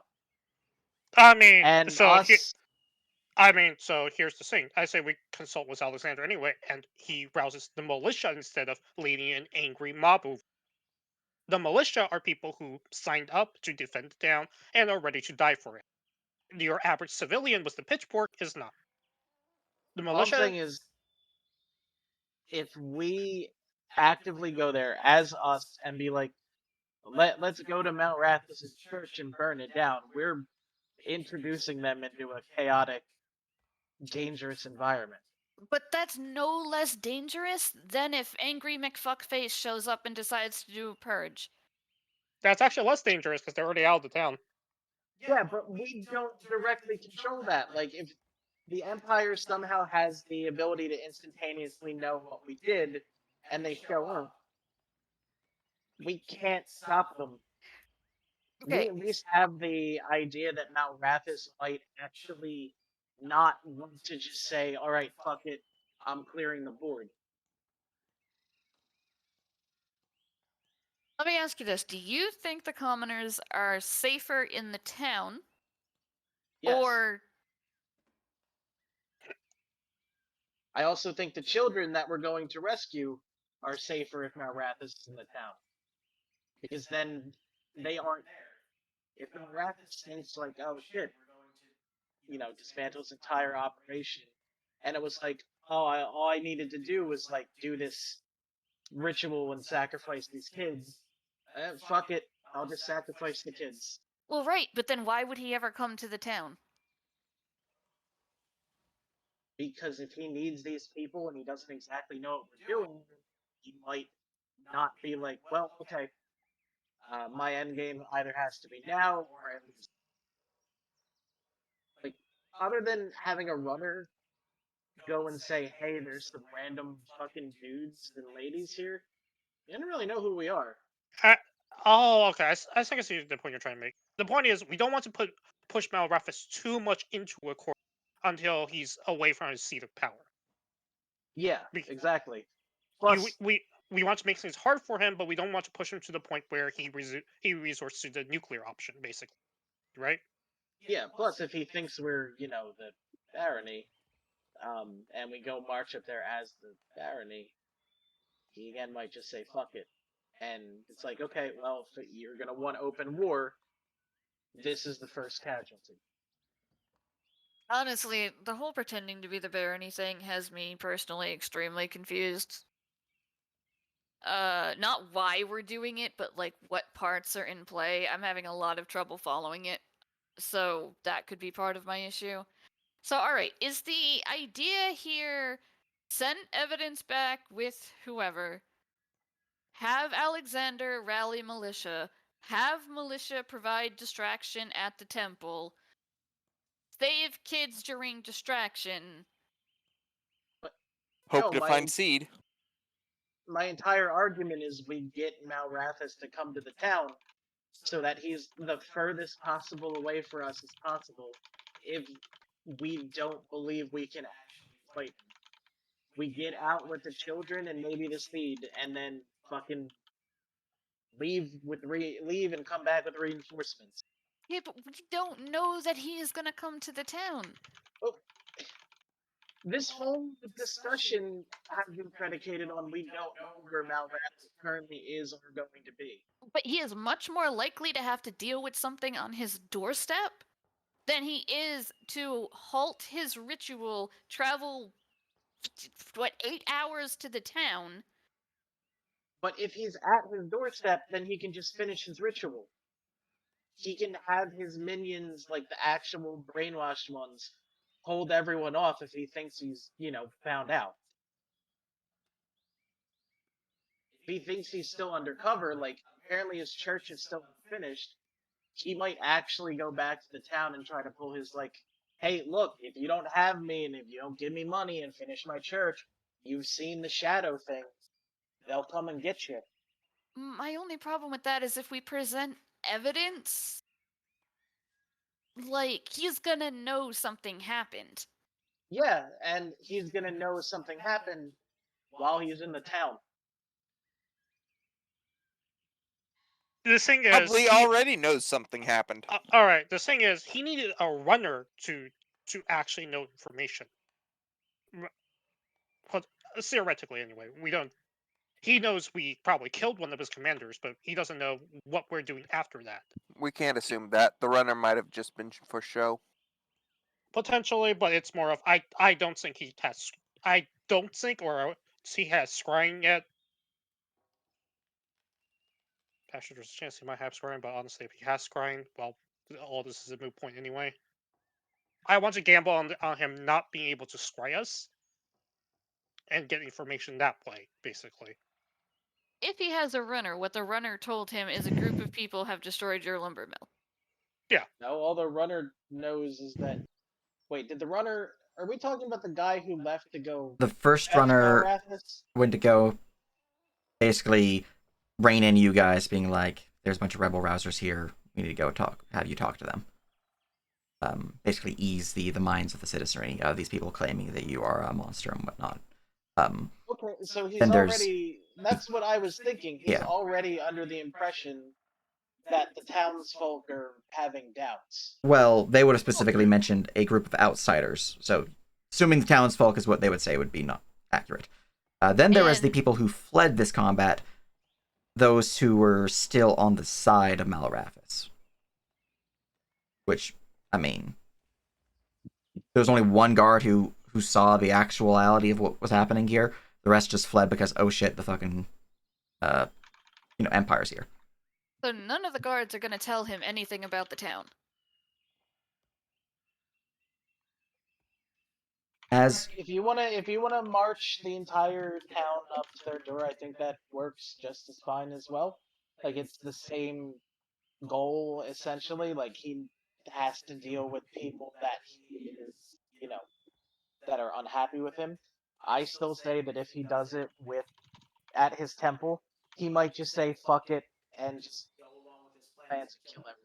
I can, I'm trying to work this plan on the least likely chance that we physically encounter Malrathis and have to fight him. I can certainly send Alexander a message. I just need to know what we want to send. I think the problem is Justin won't give him enough to work with. Like part of it is we need to send the documents. I'll only have enough power remaining to provide 2 such animals. I have 2 second level spell slots remaining. So the documents would certainly be enough. Turn the town, Oh, perhaps no, even, but Cry Saints just let him know that we have evidence. Okay. Giving him a heads up so he's not just Blind. sideswiped when we show up with it would be a fair idea.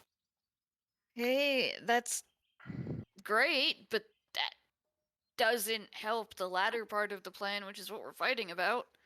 But it gets the plan started, and inaction is going to cause more death at this point. speaking of time, I need to add another 10 minutes to my clock. Just because you guys have been discussing for a bit now, so I've been just keeping track of time.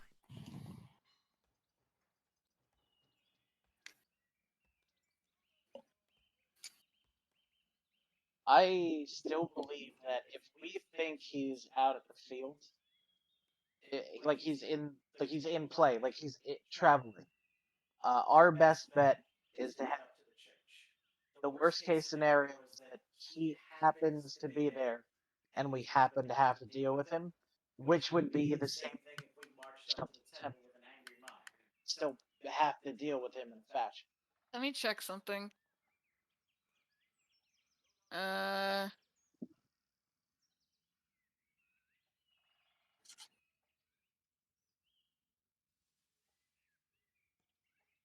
Okay, so it's a mile.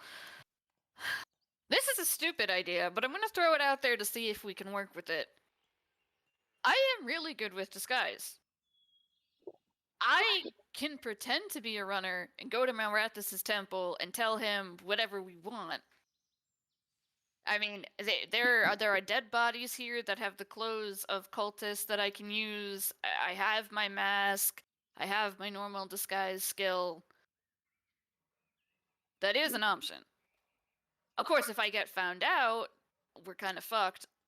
I mean, I can keep you in the mind link and like say. I mean, so that's the main concern though. Like we've actually seen their insight and perception checks, and they are fucking stupid. Like even being actual face characters with deception and all the cloak and dagger stuff, we are barely able to have a small edge over them. Is the I don't problem. remember their roles. I mean, I remember you Plus failing. 11. Plus 11 for some of them. Well, plus 11 was for the Whisperer. Okay, That's plus a 7. lieutenant. So if you're looking at the zealots, they have a plus 8. Oh yeah. I think we should stick together. Like, if we want to do like a short range split to try and stealth kids out, but if your concern is that we're not going to be very successful because kids are loud and cannot be effectively sneaky, then we might as well just literally go in there with everyone we have and just, kick ass, grab them all, and get the heck out. I like this plan. Hold on, I do want to point do out too. that for deception, would it be deception for like when I'm disguised? I'm assuming. You would be using your disguise kit, which would be proficiency with your disguise kit. And then you'd probably be using charisma for most checks. Setting up the disguise itself is a base charisma, though. So charisma plus proficiency, unless your expertise with disguise kits. And disguise is opposed by perception / investigation. Perception might notice something's like a little weird. Like you might have like some makeup misplaced. Investigation would be required to do a full, thorough investigation of this person's Well, then disguise. how does my false idol work if? Because like I'm assuming if I'm disguised, what they're going to want to see is the person that I look like. Like generic cult member wearing generic cult member clothes. I mean, your mask is, or your passive is certainly pretty powerful. It is an easy assumption to do for them to see something like that. It's very, very unlikely they might think something else. But you can. It's a safe assumption that they would see a cult member, and just be like, it's a cult member. It's fine. Because your origin's special. It's not just a standard disguise. That moment when you encounter the paranoid guard who wants to see conspiracies everywhere. Yeah, I mean, it's happened before, actually, once. So, like, your origin is certainly powerful, but it does have its drawbacks at certain points. I'm just trying to figure out mechanically how likely I am to. Well, let me go look at my knowledge on the Baruga, because I know you guys know the basic knowledge about them. And I'll tell you if I can provide you any additional information.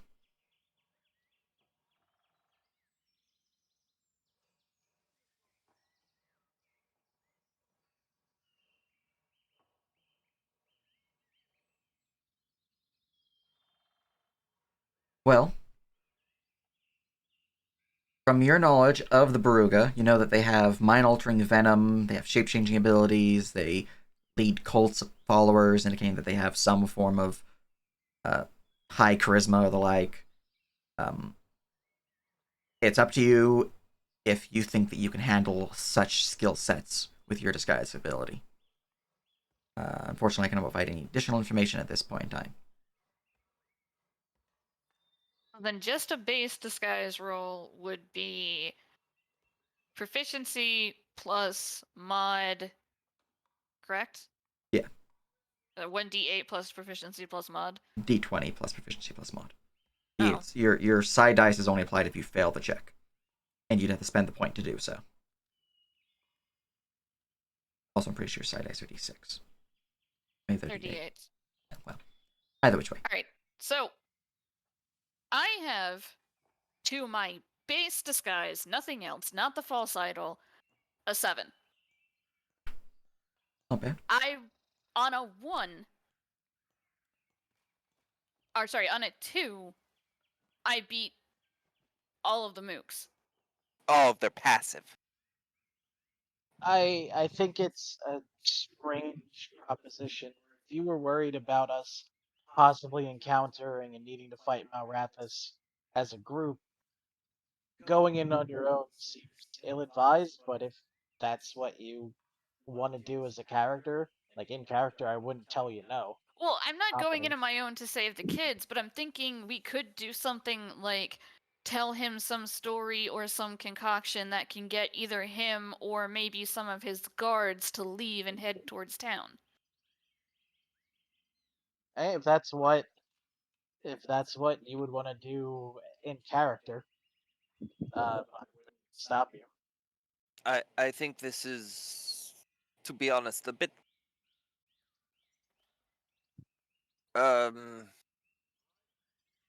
too much planning. If we give up for the information to Alexander, uh, steps will be made for the town to repel Malrathis. That will end up with Malrathis having to do something about the town, either sending guards or going himself or something. It'll reduce whatever is happening. Because not everyone in town is going to be convinced. Someone's going to go and tell Malrathis. I mean, or he's going to not care because he has most of what he needs? I don't know. But also keep in mind, anyone from the town going to tell Malrathis anything is at least, what, a 10-hour proposition? Like, we got here, we got to the lumber mill in, like, I think Sage said 5 hours, and we had a horse, we had a cart. It was 2 hours. And 2 hours. We have a cart, and we were pushing it. The other place is still a couple of hours away. Okay, so part of that was also my passive that basically halves our travel time. Also, Yeah, my passive that's what I that meant by halves our pushing it. So any runner going from the town to the temple is gonna take, I would get hazard 8 hours minimum. Actually, couldn't we just murder the runner then? Like, if we can literally outrun the runner with Ein's passive, and then we just literally No. kill the runner? The runner's been gone a while. Not for nothing, because this is just speculation, but as a high-level magical creature running an intrigue-based cult, he might have at least one person in the town that has some sort of instantaneous communication. It's not exactly, like they're I not mean, if brimming animal over, messenger, but a fifth level spellcaster is not that hard to come by. I mean, if animal messenger is literally the first, it works like sending in the setting, right? Mm-hmm. In that case, well, yeah, pretty much. All you need is some hippie on like beluga venom drugs to go. Oh, I cast animal messenger to tell my Ruffus what's going on, and then yeah, he'll immediately know.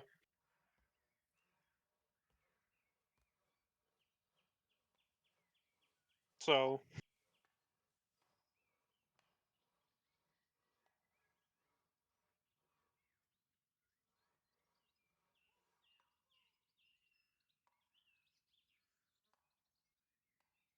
I really think our best option is send someone to get Alexander the documents head up to the church, rest along the way, try to save the children.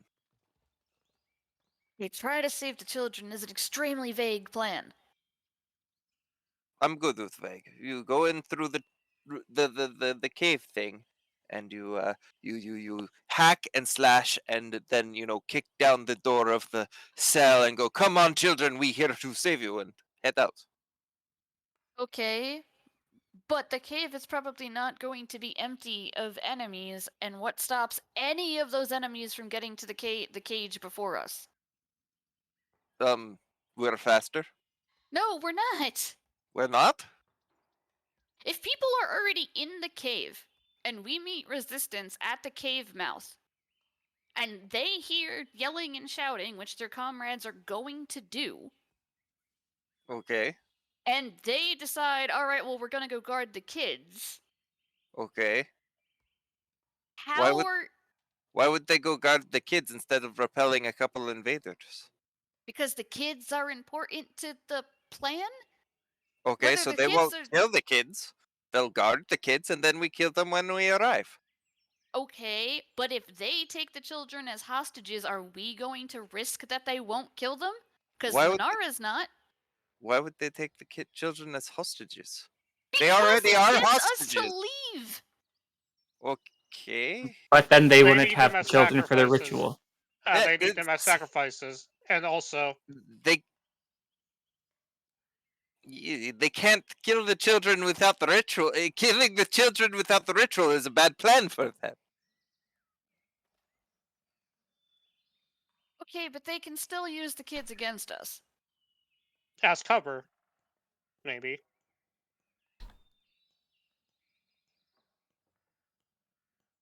I mean, that is Really, a there's risk a to take. few Yes. of us who can be very sneaky, who can go in first, see how far they can get, and if we get caught, luckily the big hitters are fast and they can catch up to us in no time. Also, I am sneaky.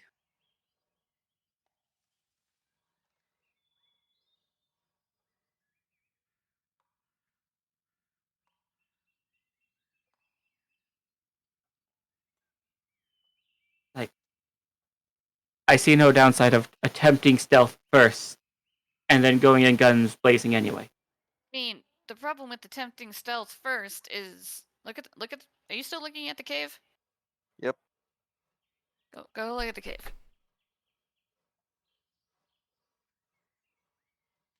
If we get caught here, and there are people over here, we are now trapped inside. Okay. All of the rest of the people can still come in here, but we're more than likely gonna get fucked before that happens.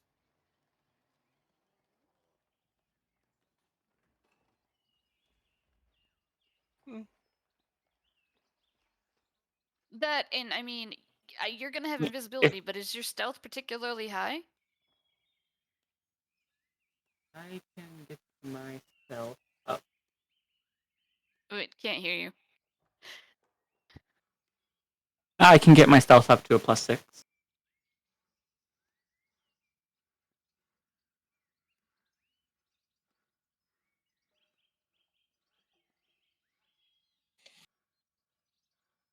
One thing I'm thinking, if we want to do it this way,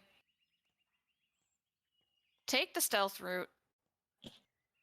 Me and you go into position. We don't get the kids out. The other people then come in and assault the cave. Me and you are already in position here to defend it. To defend the cage.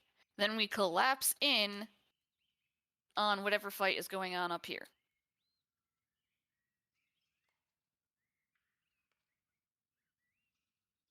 But that means taking a fight with whoever is in this cave in addition to more than likely Marathis. We are taking a lot of assumptions on what's even in the cave. So what if we go into the cave first and then see how it goes and see if we can get the kids out? And if not, then we can do that. I don't think there's a way to get the kids out realistically. Well, we're not going to know until we try. Right, and we need to have a plan for if we can't, because we're not going to be able to talk about it then. I have a plan. It is called a massive sword. Yes, and that is part of my plan. It also gives me and Cry the ability to flank from behind, taking them by surprise. The only But issue is if we get caught in the middle. then we go back the way we came in and ambush them out here. Would be hilarious if we show up and there's no one there. Like, yeah, but I'm not banking on no one being in this cave. But we also shouldn't bank on it being full. It doesn't matter if it's full or if it has 5 NPCs and 2 of them are zealots, or one of them's a whisperer, and we are standing in the middle of them. We're gonna die. Eh? Or at least get badly hurt. So, as you guys are looking over the documents about what generally is around this area, the documents do list that the exterior of the, we'll call it a facility, has 2 patrols. Each patrol consists of 4 individuals. He is not able to note what type of creatures they are. He just knows that they're cultists. And these patrol in a circular pattern, both circling the chapel itself. They are exact opposites of each other, so there is a window where they're not actually giving much cover. There's definitely blind spots in their march. A full rotation for one particular group is 3 minutes. Alright, but does it say anything? Sorry. That We're said, done. the groups themselves, since there's 2 of them, generally speaking, for the most part, each different section will have a moderate amount of coverage depending on the time of day. If you guys are going at night, obviously their patrols are kind of pointless for certain sections. In daytime, though, generally, if, for example, one group is here and one group is here, this section here is completely obscured, as is this section over here and this section right here, and parts of this section up here. So there's like some dead zones that they just can't see. From the interior side, the notes do denote that though there was particularly one individual at the main entrance up here who was standing watch, he was able to distract him, causing him to leave his post, indicating that whoever's on guard there might be easily distracted or perhaps gullible. But he did leave his post, allowing entry from the main entrance inwards. He noticed that there were 4 people standing guard around the central chamber up here. And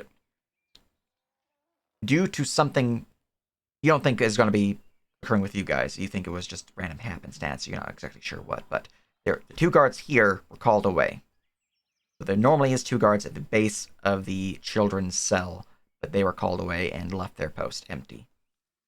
Other than that, he didn't notice any other guards in the area, but there are certainly, at the very least, 4, 8, 12, 15 guards in this location. Plus Mirage, wherever he might be.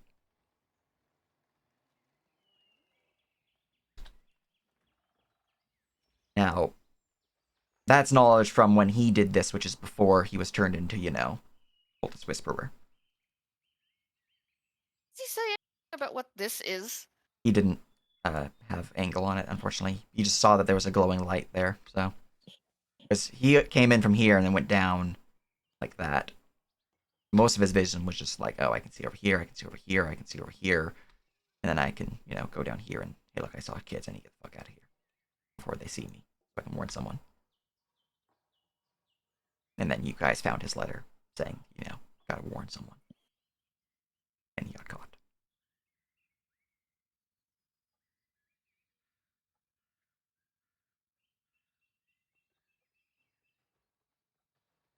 So that is what you know about the particular guards and the patrols in this area. In terms of the interiors of the chapel, it doesn't seem like you guys have much interest in going inside there, but normally there's about 5 cultists inside. The chapel specifically. So add another 5 to that 15, so 20 total cultists that you're aware of this on map.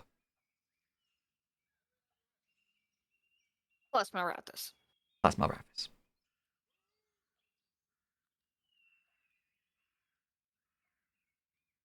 Now, that is knowledge gained from way back when. So, a couple weeks ago. These numbers might have changed. Their positions might have changed. They might have also dwindled because of some of the murders that you have done back in town and at the lumber mill. Or they might have increased and, then dwindled because of the murders you guys did. But baseline, you're there looking was at 20. definitely some decrease somewhere along the line. Yes, you guys have decreased their numbers at some point due to the murder going on within Usquitch. But that's what you know. Pry, why would you go in first to investigate? Because it seems you are a bit too worried about being caught that I'm willing to risk myself to inform the party of what's inside.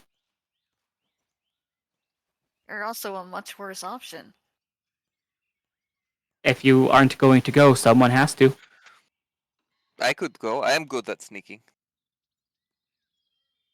I'm not so sure about that. Perhaps Ein? You trained as a spy. I'm not worried about getting caught inside. I'm saying your flippant, oh, then we just go group back up is...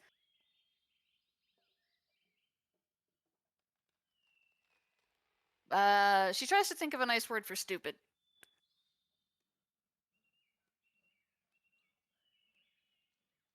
I mean, it's hard to find a nice word for stupid, considering anything kind of has connotations of rude.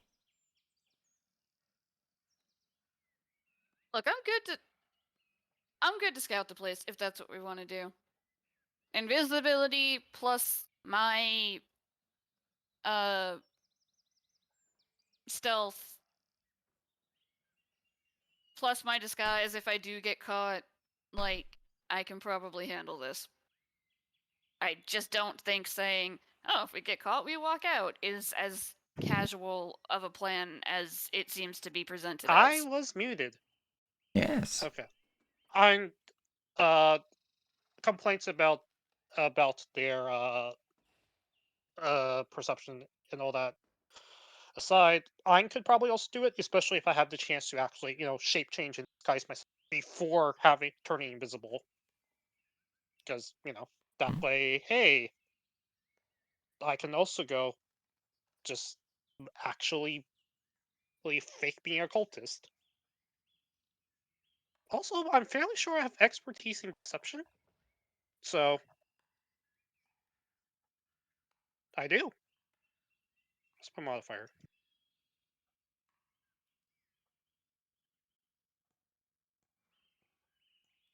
Yeah, I'm okay. We're good. Probably can bullshit our way out of that. So, if needed, I can go along with Lunara at like a safe distance. What? Why Not aren't a bad we? plan. Why aren't It's we all? because I can cast invisibility on two people at once. So But why aren't we all going? Because right now we're talking about scouting. this is for scouting when we're Okay. already there. Look, we go and the people sneaking scout like 15 feet ahead. Because depending on how it is inside, we may not have to fight and we could just go in and out and not have to worry. Well, in that case, everybody's going to not fight. That's everybody fighting is the plan B. It is Everybody, easier for people who are invisible to not be seen in the cavern than people who are seen in the cavern. They do have scent though, so be careful about that. but And echolocation. the concern was you'd get caught and wouldn't be able to get the kids out. So we take the whole group in, and if fighting starts, which it probably will because they have scent and the ability to spot things more easily than we're used to, we have the whole group there to engage in battle. The whole group is going to effectively negate any stealth we have. The whole group is not going to get past. Is not likely to get past 2 patrols, plus not get caught in the cave entrance if you're only 15 feet behind us. I mean, that's why we take the guard out.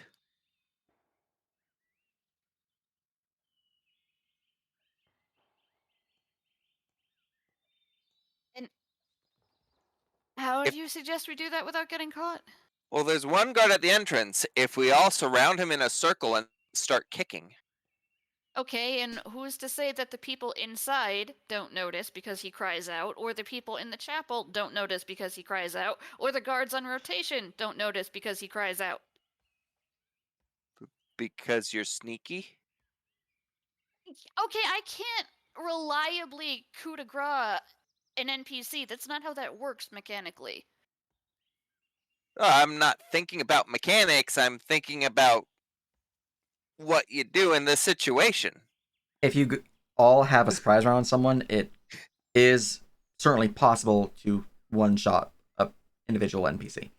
Well, yeah, but individual we're mob. not all gonna get a surprise round. The main problem is it probably wouldn't be quiet with how some of us attack. Mostly Now- me, because And no, yours is going to make noise. I mean I do have flame touch. I just never used it. It's Well, I mean, if you do melee, then maybe not. yeah, but it's also actually no, that used my spell attack. I mean, your flame touch is going to have like a torch sound, but there's obviously torches inside, so that's not going to be suspicious. Yeah, I also think that attack roll's wrong. Let me double Now, check that. the sound of painful screaming from someone being burned alive will have some issues. That's Well, when if you you get burn one your person to use their surprise action to cover the guy's mouth. Well, Yeah. if you burn your throat first, What you drawing? oh yeah, no, I have a plus 8 to it. I fucked up on that. Huh. But the point is, it sounds like we're having the debate of we can't sneak in because if we get caught, we can't get the kids out. And so that leaves going in and attacking. It's kind of, we can mix the two up so that we have the most advantage, but at this point, going in and attacking sounds like the primary way of getting the kids out. I actually think the best option is me and Ian going in with both with invisibility and disguise. If we get caught, we're more than likely to get out. If I got caught with Cry, that was a whole lot different than if I get caught with Ian, who also looks like a cultist. I mean, we've seen what happens when you got caught with Cry, and Cry got knocked out, and I mean, I didn't get almost came caught out. with Cry. Cry got caught. Yeah, I'm just saying, Cry doesn't have a good way to escape after being caught. At least not that we know of. Cry also went through rebuilds since then, so I don't know how good Cry is at that now. But regardless, I have the ability to disguise, you have the ability to shape change. Even if we do get caught, we have the ability to most likely bullshit our way out of it. Hmm. I We, think me and Ein go in and scout.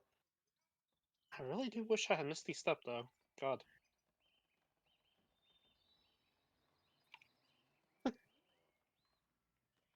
Anyone opposed to this plan? Let's find a clean set of cultist robes. Very good, very good.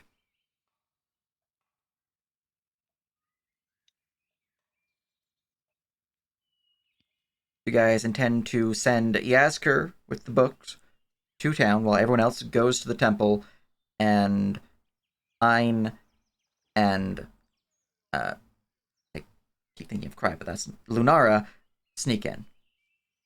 That's correct. Sounds about right.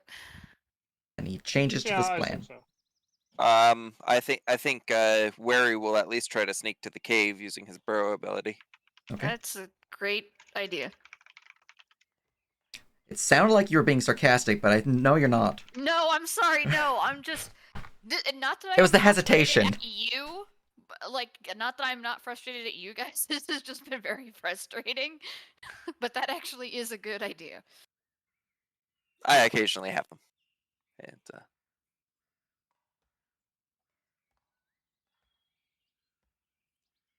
that moment we get there and discover that the entire cave has a soft dirt floor. Oh, look at that. You're getting yourself sneak attack back. Oh, nice. Alright, well, now that the plan has been chosen and everything is set, I know what you guys will be doing. I still have this entire dungeon prep, so I don't have to do any prepping, but I will call the session there. You guys had fun finally killing the Clifftide Lumber Mill. It's finally over. And, God. you know, we can go do If some only sneaky there stuff Can, next time. can we kill some one squirrels on the more way to get? cultist. Can we kill some squirrels on the way to get some EXP? No. At level 7? That'd be way too many squirrels. Also, squirrels don't Yeah. give you experience because they're literally not a danger to you guys.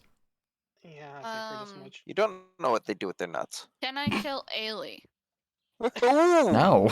Ooh. First off, if you did kill them, they would just come back because they're familiar. Second off, that's Exactly, rude.